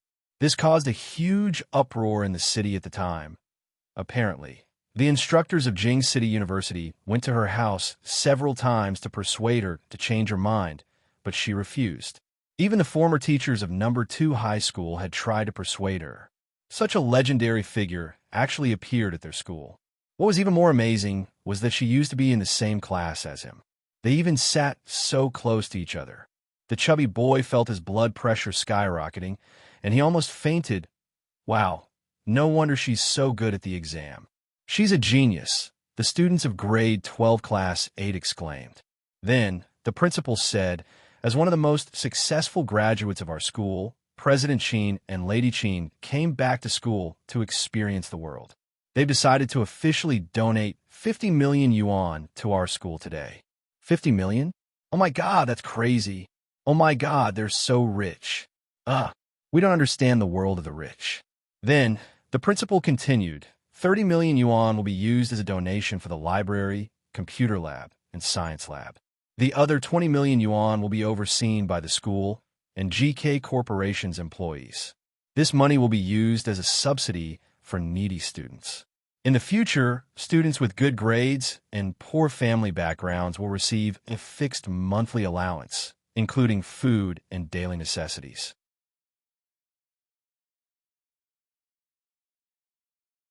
Let us give them a round of applause and thank them for their contributions to our alma mater. After the principal finished speaking, the entire hall burst into thunderous applause. Huamin stood calmly on the stage with a smile on his face. In fact, She didn't do all this for the sake of her reputation, because she didn't care about her personal gains and losses. But this time, when he returned to his sophomore year to experience life, he especially sympathized with the top student named Du Hongguang. She was so good at her studies and worked so hard, but she ate so poorly because her family's conditions didn't allow her to. Everyone knew that high school life was very tiring. Many children needed to eat nutritious food to replenish their brains. According to other students, Du Hongguang's father would ride a bicycle for 30 miles to Sea City to deliver 20 boiled eggs to him. Huamin was very touched by his father's love and sympathized with him. Therefore, he tactfully expressed his gratitude to Qin Shu, and Qin Shu immediately gave him an extra 20 million yuan. Wow, Senior Qin, Senior Hua, they're my idols. They're so compatible, a girl said with infatuation. No wonder Senior Qin treats the top student so well. They're husband and wife. I'm so jealous. The girls felt like they were watching a melodramatic TV series where two big shots magically appeared in front of them. Mr. Principal, can Senior Qin say a few words? A courageous girl stood up and yelled. The other students immediately followed suit. The principal was easy to talk to and handed the microphone to Qin Shu. President Qin, please say a few words.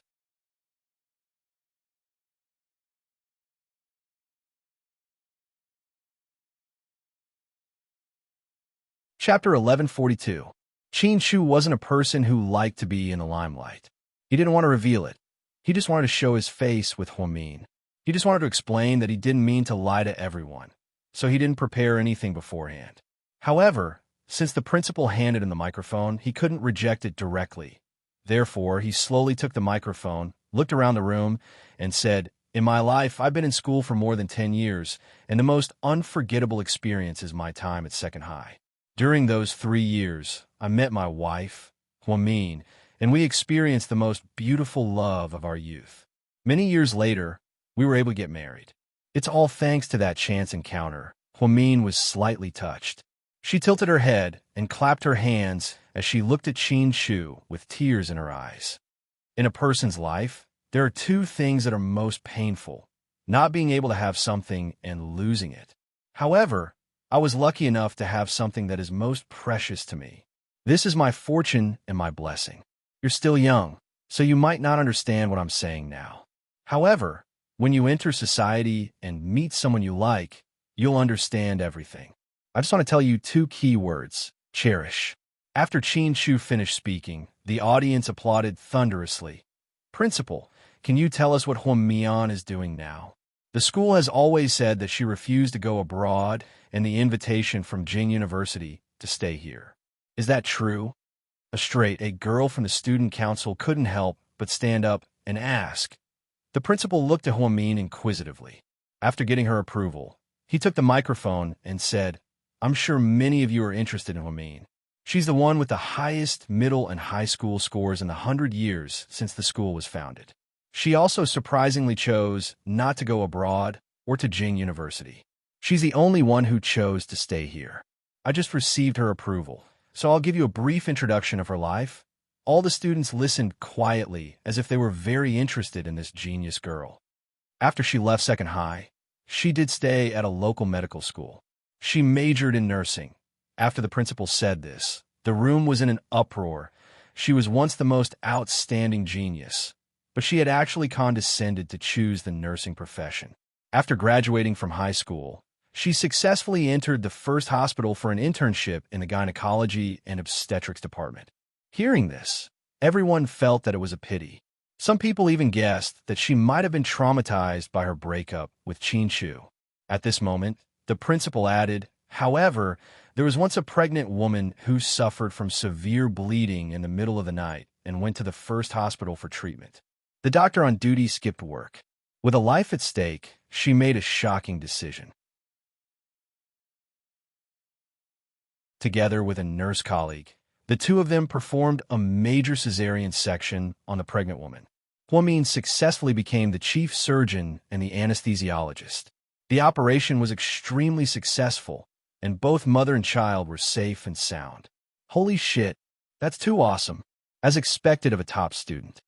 Grade 12 Class 8 exclaimed in astonishment, along with some praises and applause.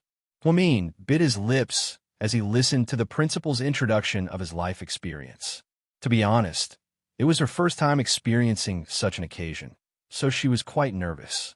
Perhaps Chin-Shu could tell that she was uncomfortable, so he reached out and held her hand tightly, giving her encouragement. The principal continued.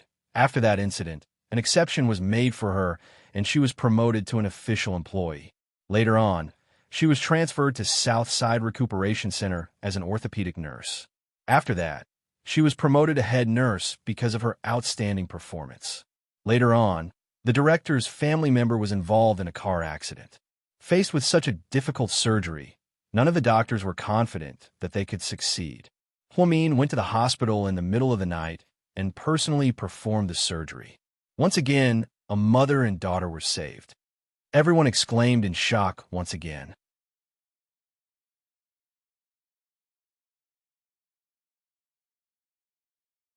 Chapter 1143.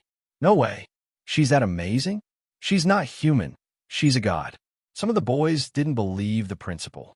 They thought the principal was exaggerating. Later, the director thought it was a waste of her talent, so he reported it to the hospital together with several senior chief physicians. She became the first person in the city to successfully transition from a nurse to a doctor.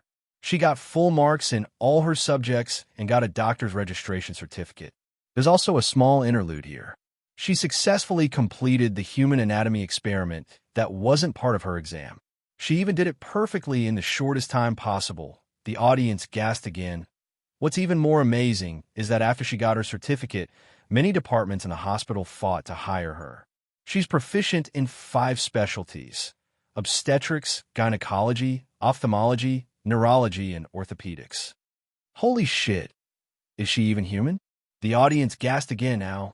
Senior Hua is the youngest neurologist in the medical industry in the country. Let's applaud her excellence. After the principal finished speaking, the audience burst into deafening applause again. Chin-Shu looked at his beautiful wife lovingly. At this moment, he was proud of her. Principal, let Senior Hua say a few words and give us some noble advice, a student shouted. Then, someone else followed suit. The principal handed the microphone to Hwamin again. She was quite excited. After looking around the room, she slowly said, I'm very grateful for everything that I have today.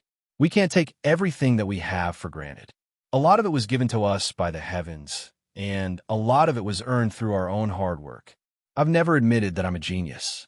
I'm just like everyone else, working hard and struggling. There's actually no shortcut to success. There's only perseverance and a serious attitude towards everything. Finally, I'd like to say something that I like to say to all the juniors.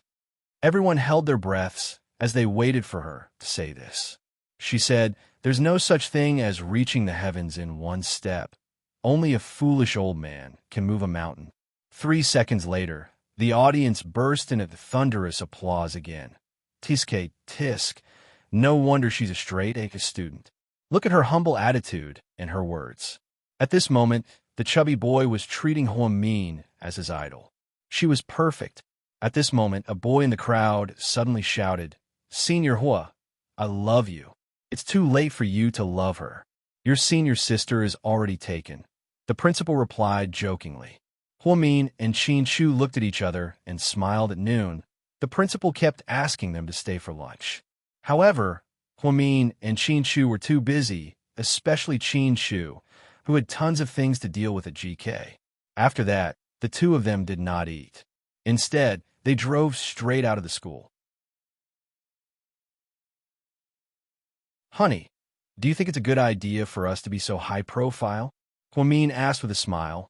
Why does it seem like you came back to school to show off? Even if you want to show off, you have to have the ability. If you were an ordinary employee, what else could you show off? Chin-Shu asked. Okay, you always have a point. Hwamin smiled. Honey, you don't have time to have lunch with me, right? Seeing that Chin-Shu had rejected the principal's invitation, Hwamin guessed that he was busy again. Yeah, I need to go look at the design plans for the resort. I have to finalize it today. Then I'll go eat at my mom's place. I don't have anything to eat at Southside at this time. Okay, I'll drive you. Then, Qin Shu drove Huamin to Sky Blessing Court in his Maybach and turned around. When Huamin walked in with his bag, his mother wasn't home. Yang Xiaoping was leaning against the sofa and playing with her phone. It seemed like she was talking to someone on WeChat. When she saw Huamin walk in, she immediately put her phone down on the sofa and stood up. "Cousin Huamin, why are you here?"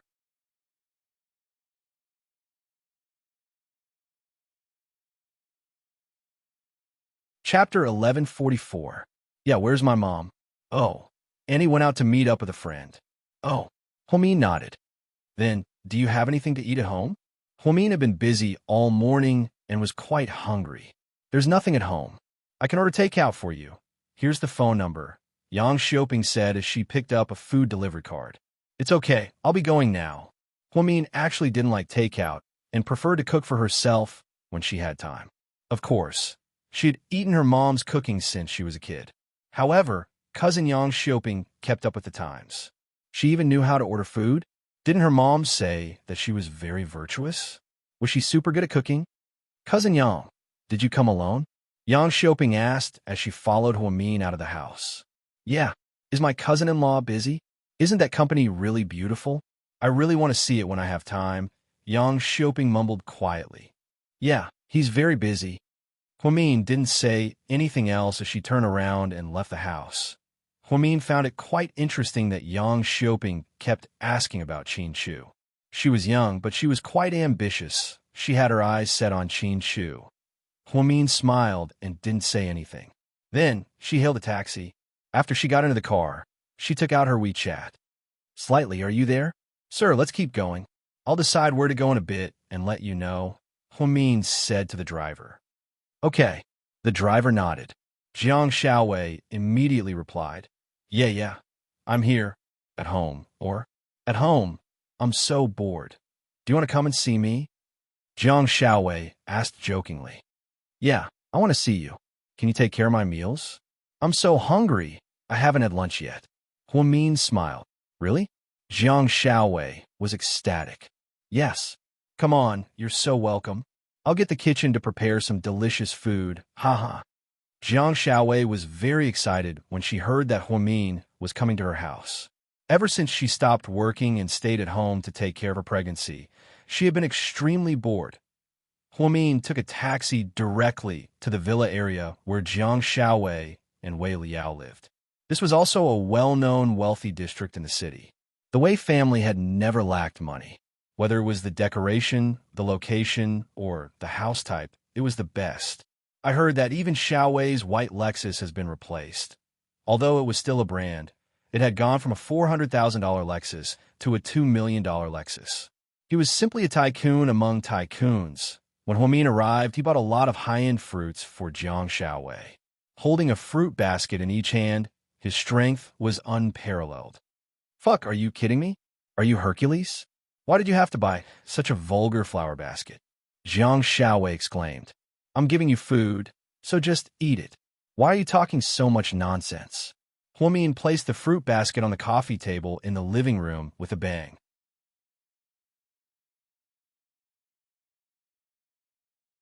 Then he followed Jiang Xiaowei to the dining room. There were only the two of them in the huge dining room. There were a total of 8 dishes, a mix of meat and vegetables. It was simply too tempting. I'll give you 32 likes, you're so efficient. Huamin gave her a thumbs up. My housekeeper made it. It has nothing to do with me. But it tastes good. Hurry up and eat. The two of them chatted as they ate. Is Wei Liao still so busy?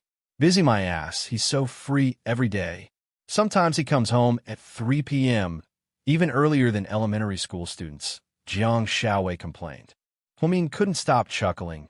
When Jiang Xiaowei was funny, she was almost as funny as Zhu Lingling. Huamin felt that with these two friends in her life, she would have 2/3 more laughs in her life. Have you seen Suya lately? Jiang Xiaowei suddenly asked. No, what?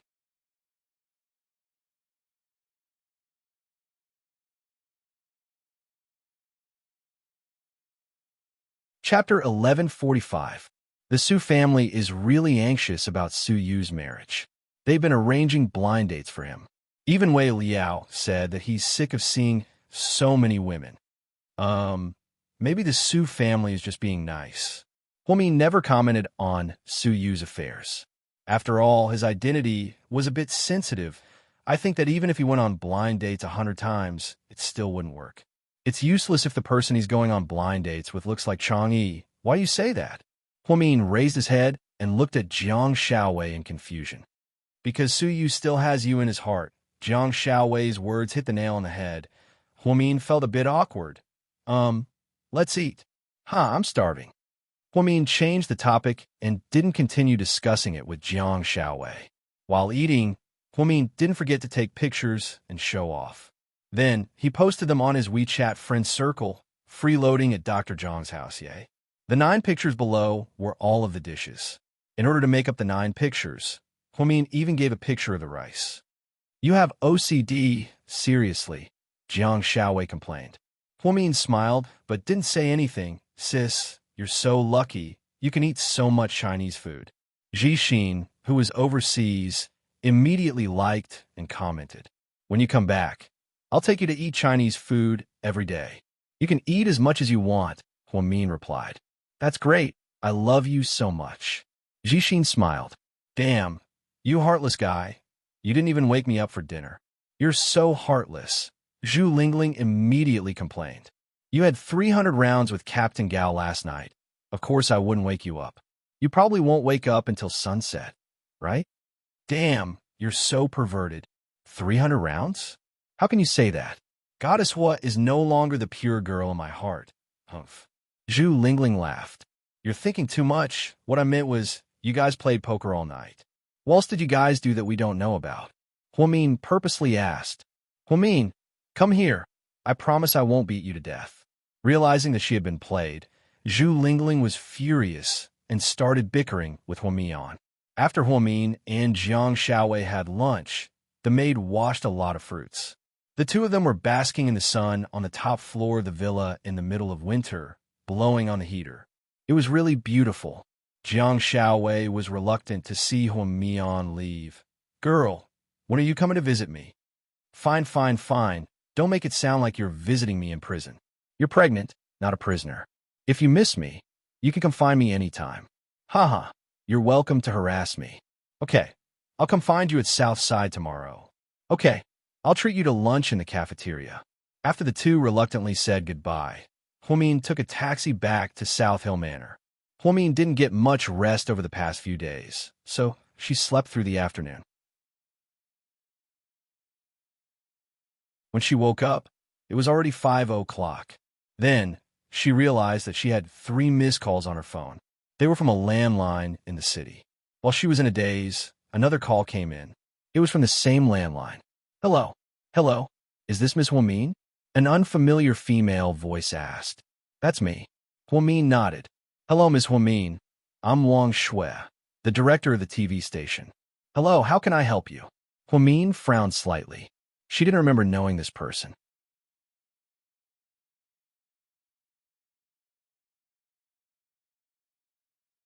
Chapter 1146. Here's the thing. Our TV station is launching a new live show called The Strongest Brain in History. We would like to invite you to be our guest. Guest. Sorry, I'm not interested. Huomin instinctively refused. Miss Huomin, I hope you can come. I've done research on successful people in your city, and I'm very interested in your information. I heard that you were a genius when you were young and had a very high IQ.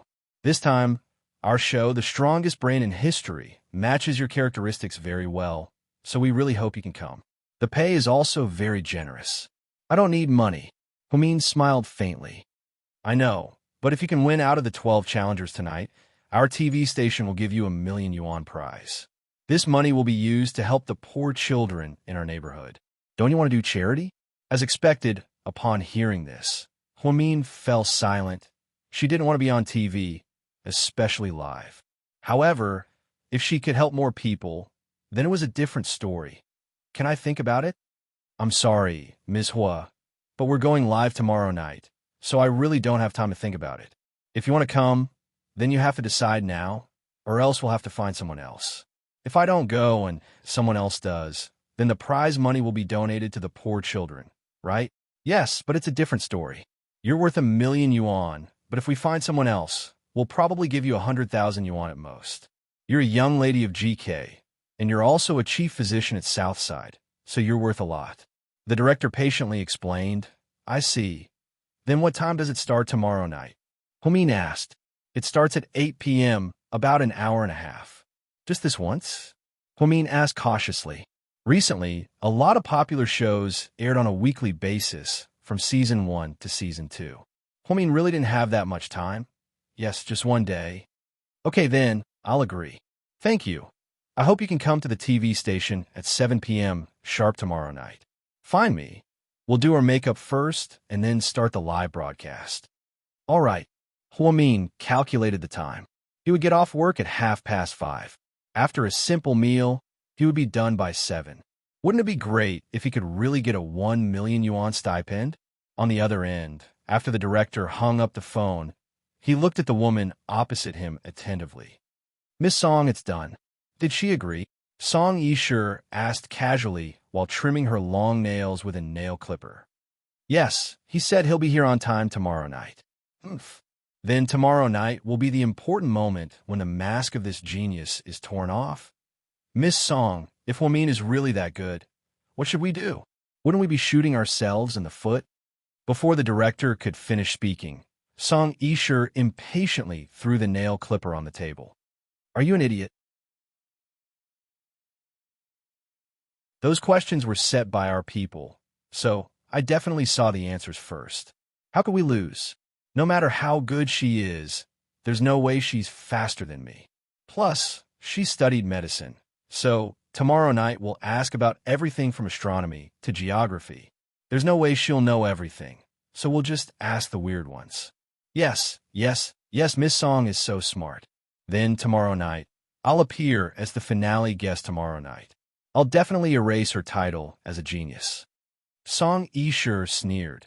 She suddenly felt that Qin Chu liked Huamin because she had always been called a genius.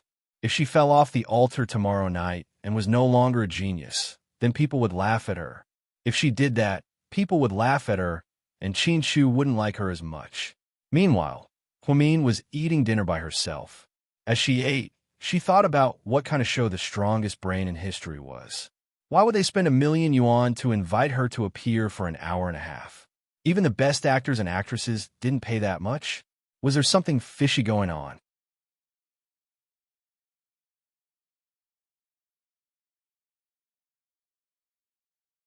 Chapter 1147. By the time Qin Chu came home, it was already past 8 p.m. Huamin had already showered and was lying on the bed reading Yu Chiyu's notes from the mountain residence. In fact, most of the time, Huamin didn't like the fast-paced life in the city. She preferred to be a little lazy. She would wake up naturally in the morning, eat breakfast slowly, and then sit on the balcony window with a fat cat in her arms while reading a refreshing book. Huamin yearned for this kind of life. However, she couldn't do it now. She wanted to strive for it while she was still young. After all, she had to live for a reason. As for those fantasies just now, she planned to realize them after she and Qin Chu retired. The two of them traveled around the world while living a simple and undisciplined life. If you want to retire, you should look like you're retiring. What are you thinking about? Honey, Qin Chu showered and went straight to bed. He cupped Huamin's adorable face and kissed her sweetly. After a day of tiredness and busyness, Qin Chu looked forward to the moment when she came home. She could see the person she loved waiting for her in bed. Then, the two of them chatted about their daily lives, talking about the day's events, and sharing their experiences. I'm thinking about our retirement life. Retirement? Honey, you're thinking too much. We're only in our 20s. Qin Chu didn't know whether to laugh or cry. It'll be fast. Haven't you heard of the phrase, time flies? Don't you think it's been 7 years? Huamin looked at Qin Chu unhappily. It'll be fast. Qin Chu narrowed his eyes and seriously thought about what his wife said. So, I'm thinking about it now. It's getting late. Maybe in the blink of an eye, we'll be old. Huamin snuggled into Qin Chu's arms and thought about the future. Are you busy at work today? Not bad. It's pretty much the same every day. Qin Chu nodded. He wasn't interested in managing a company, but he had to manage it because it was his family business. However, since he started it, he wouldn't let it slide. Ever since he took over GK, the company's performance had skyrocketed. The major shareholders all praised Qin Shu, and Qin Shu's father could retire without worry. This was the rule of a son inheriting his father's business. "Oh, honey, tomorrow night, I have a live broadcast." Huamin suddenly remembered this important event and immediately discussed it with Qin Shu. "Live broadcast?" Qin Shu slightly frowning. "MHM, what show?" "It's called The Strongest Brain in History." "I've never heard of it." "Haha, I've never heard of it either. I heard it's a new show that invites successful people in the industry to show off their IQ. I'm not interested in that kind of thing, but I'm interested in their charity fund. The director said that if I do a live broadcast for 1.5 hours, the show will give out 1,000,000 yuan as a charity fund for poor children.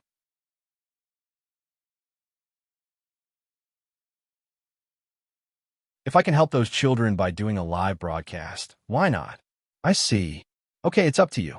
Don't work too hard. Our family doesn't lack money. Qin Shu hugged Huamin dotingly. "Huh, I know it's not about money. I just want to do something within my means." "I understand. Thank you for your understanding, Mr. Qin." "Haha, let's go to bed." "We can't go to bed yet. MHM, do you still have work to do?" Huamin looked confused. "MHM, I still have an important job to do," Qin Shu said in all seriousness. "Okay, go do it then." Huamin nodded dumbly and continued reading. However, Mr. Qin immediately pressed her down on the bed. Then he covered her mouth, so the important thing Mr. Qin was talking about was this. The next morning, Huamin drove to work early and saw An-I Yang at Southside, whom she hadn't seen in a long time. "Sister Huamin, I want to ask for help." He was still wearing a baseball cap and a mask. "Come in." Huamin immediately looked around and saw that there were no suspicious paparazzi. She immediately led An-I Yang into her office.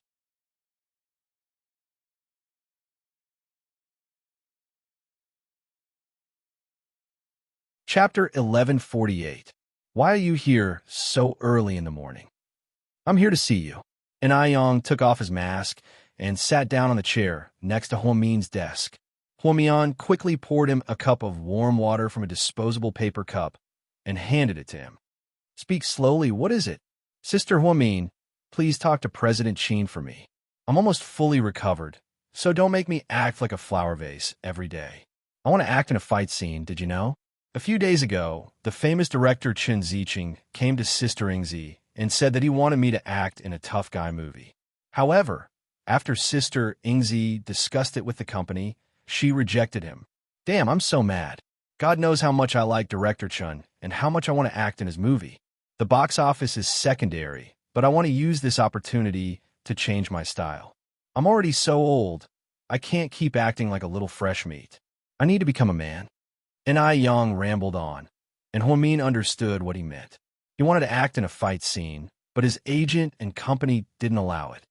"It's for your own good." Huamin took a sip of water and smiled. "I know it's for my own good, but I'm fine now.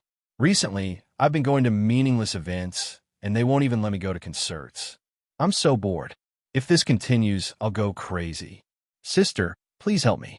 I know President Qin listens to you the most. You can help him out by telling him pillow talk."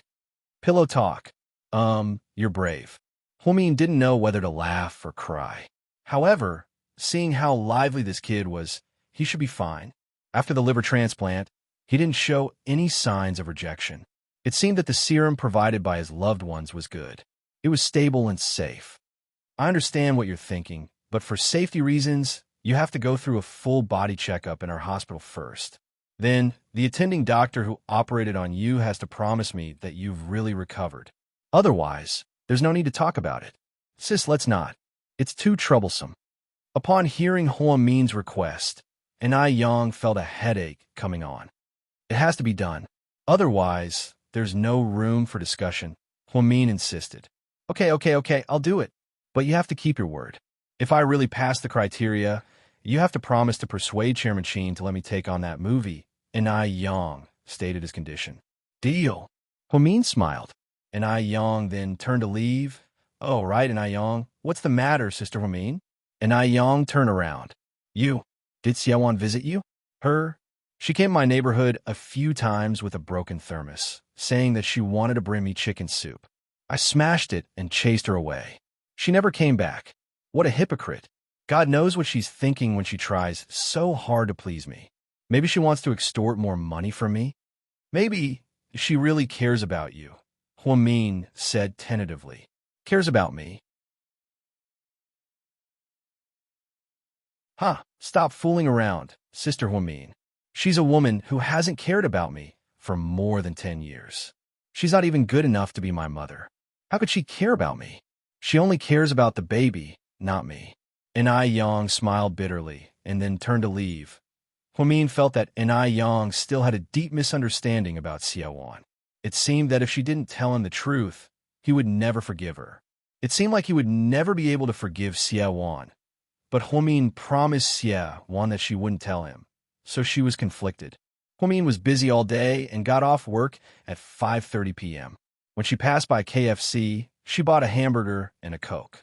After a quick bite, Huamin drove to the TV station. There were still 5 minutes until her appointment with the director at 7 p.m. Huamin had always been a punctual person. Mrs. Qin, you're here. Director Wang Shui walked over to greet her warmly.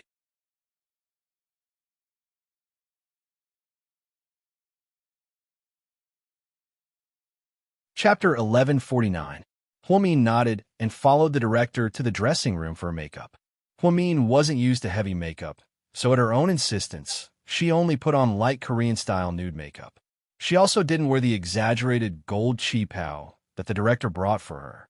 Instead, she chose an elegant black and white qipao with floral prints.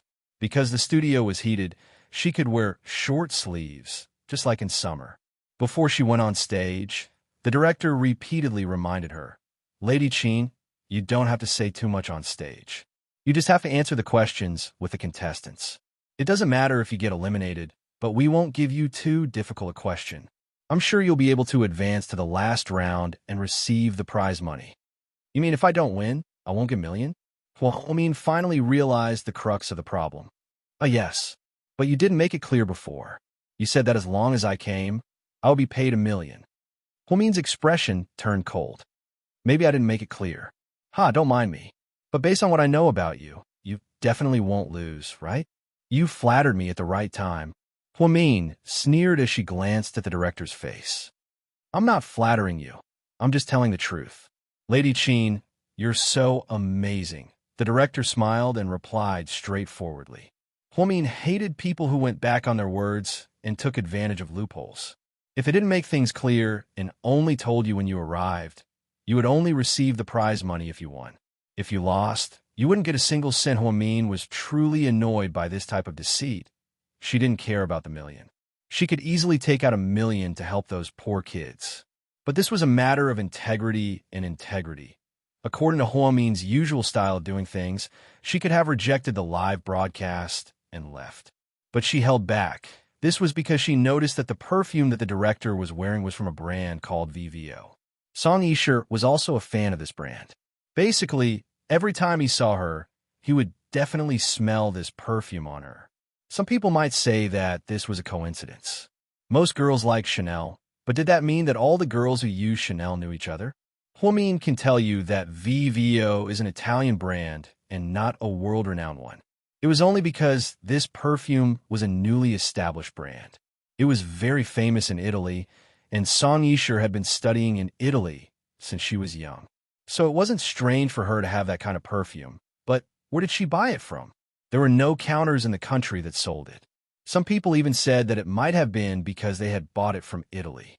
However, due to the rarity of the raw materials used for this perfume, only the Italian nobles could afford it. A bottle of perfume that cost more than 8,000 yuan.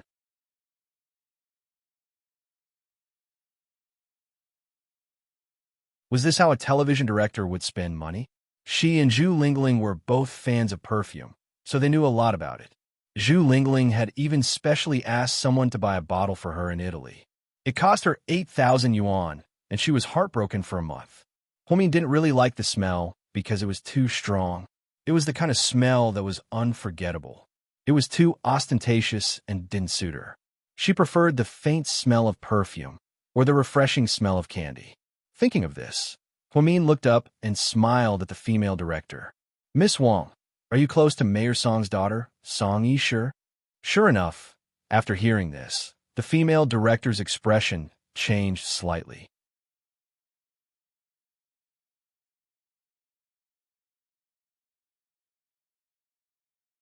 Chapter 1150. What Song? Mayor Song's daughter? I don't know her at all. The director seemed a little flustered. Oh, then it's fine. Huamin smiled faintly, as if all the answers were already clear. Ever since she entered the neurology department, she had been studying patients' microexpressions. For example, sometimes patients would unconsciously tug at the corner of their clothes when they were nervous, clench their fists when they were angry, and when they were lying, their eyes would drift away. When the director denied knowing Song Yishe, the answer was already very obvious.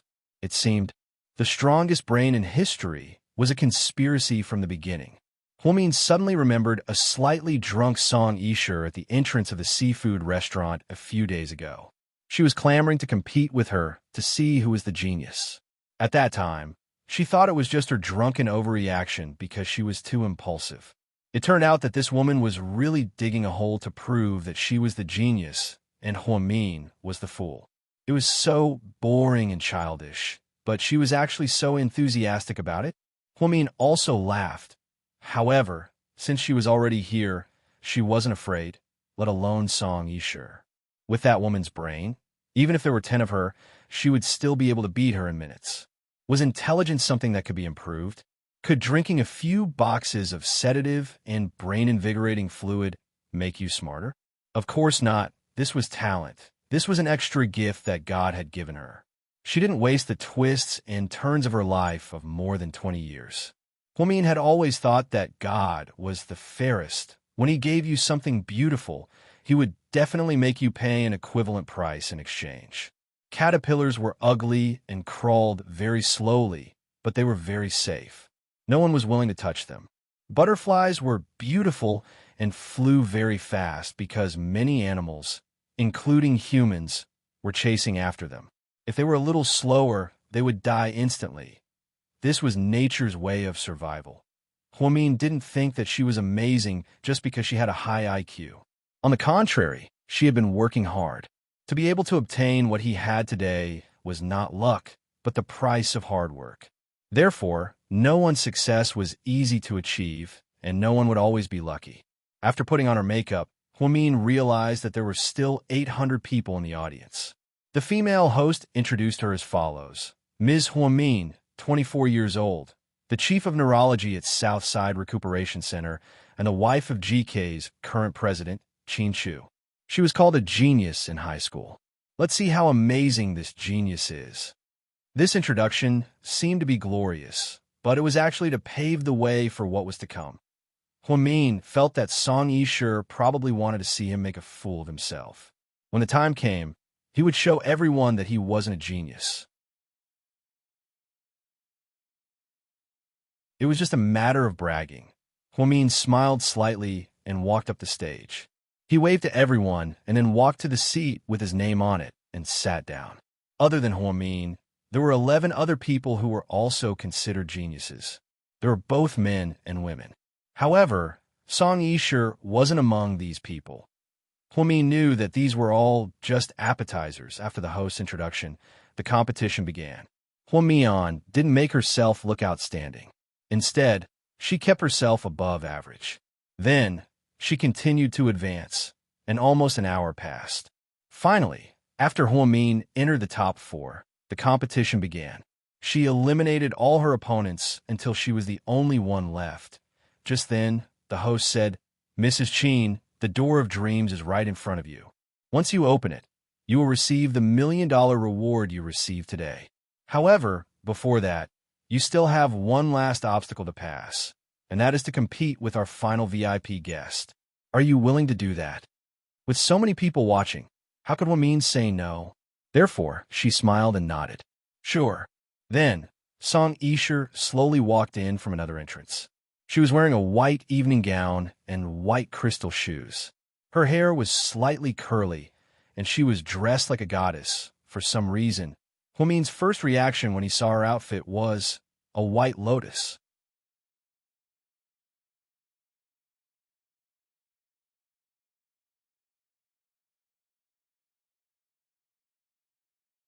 Chapter 11:51.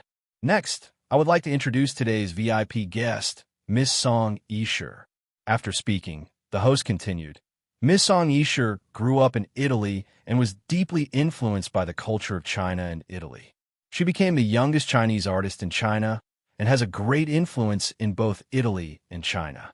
She could have obtained Italian citizenship, but because of her patriotism, she ignored the advice of her art teachers and returned to China.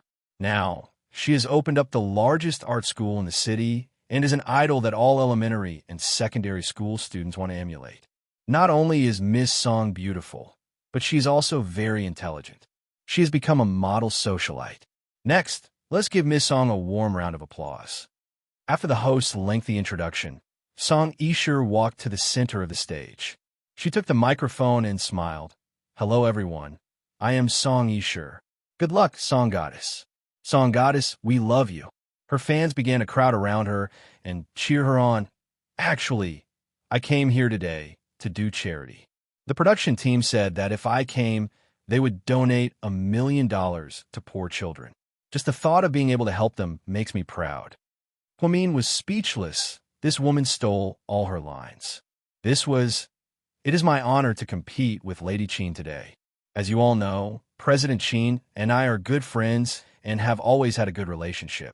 Now that we're on stage together, it really isn't a competition. We're here to do charity.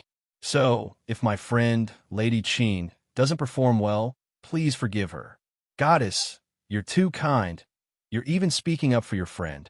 Goddess, why are you so nice? You're doing charity and giving face to your friend. Those who didn't know the truth were always the ones being toyed with in their eyes. Song Yisher suddenly became a perfect goddess. But how could there be a perfect person in this world? They were just disguising their own weaknesses and exposing their own strengths. Miss Song, don't worry about me. I don't think I'll lose, so there's no issue of being forgiven. Huomin interrupted. I'm just making an example. After all, this is a live broadcast. If there are really some difficult questions and you can't answer them, wouldn't it be awkward? After all, my dear, your education level isn't that high, and you've never studied abroad. So many questions are still very difficult for you. Song Yisher looked at Huomin and smiled like a flower. The audience really thought that they were good friends. Studying abroad has nothing to do with IQ. It can only be said that it's about experience. Today's show is about the strongest brain in history. Isn't it about IQ? So what do I have to worry about? Huomin didn't want to be outdone either. Every time Song Yisher said something, she followed suit. The host saw that they couldn't go on like this. He was afraid that something would go wrong. He immediately tried to smooth things over and said, Miss Song Yisher, please take your seat. The ultimate competition is about to begin. Okay. Song Yisher nodded and smiled as she sat down in the chair across from Huomin. The two of them were separated by a distance of 5 meters. They could clearly see each other's expressions. Song Yisher had a gloating expression on her face, as if she thought that she was going to win. Huomin also knew that she definitely came prepared. The questions that she was going to ask were all answers that Song Yisher knew beforehand. Otherwise, she wouldn't be so arrogant. So, are the two of you ready? The host asked in a serious tone. I'm okay. Song Yisher smiled sweetly. Huomin didn't say anything, but he made an okay sign with his hand. Okay, then we'll officially begin. Please pay attention to the questions, then press the button to answer. You're tuning in to the Romance Rendezvous YouTube channel. We're so grateful for your support, and don't forget to subscribe to join us on this incredible journey through captivating stories. Your generosity through donations truly makes a world of difference, as it's the primary source of revenue that allows me to expand and enhance this channel for you. Thank you from the bottom of my heart for being a part of this adventure.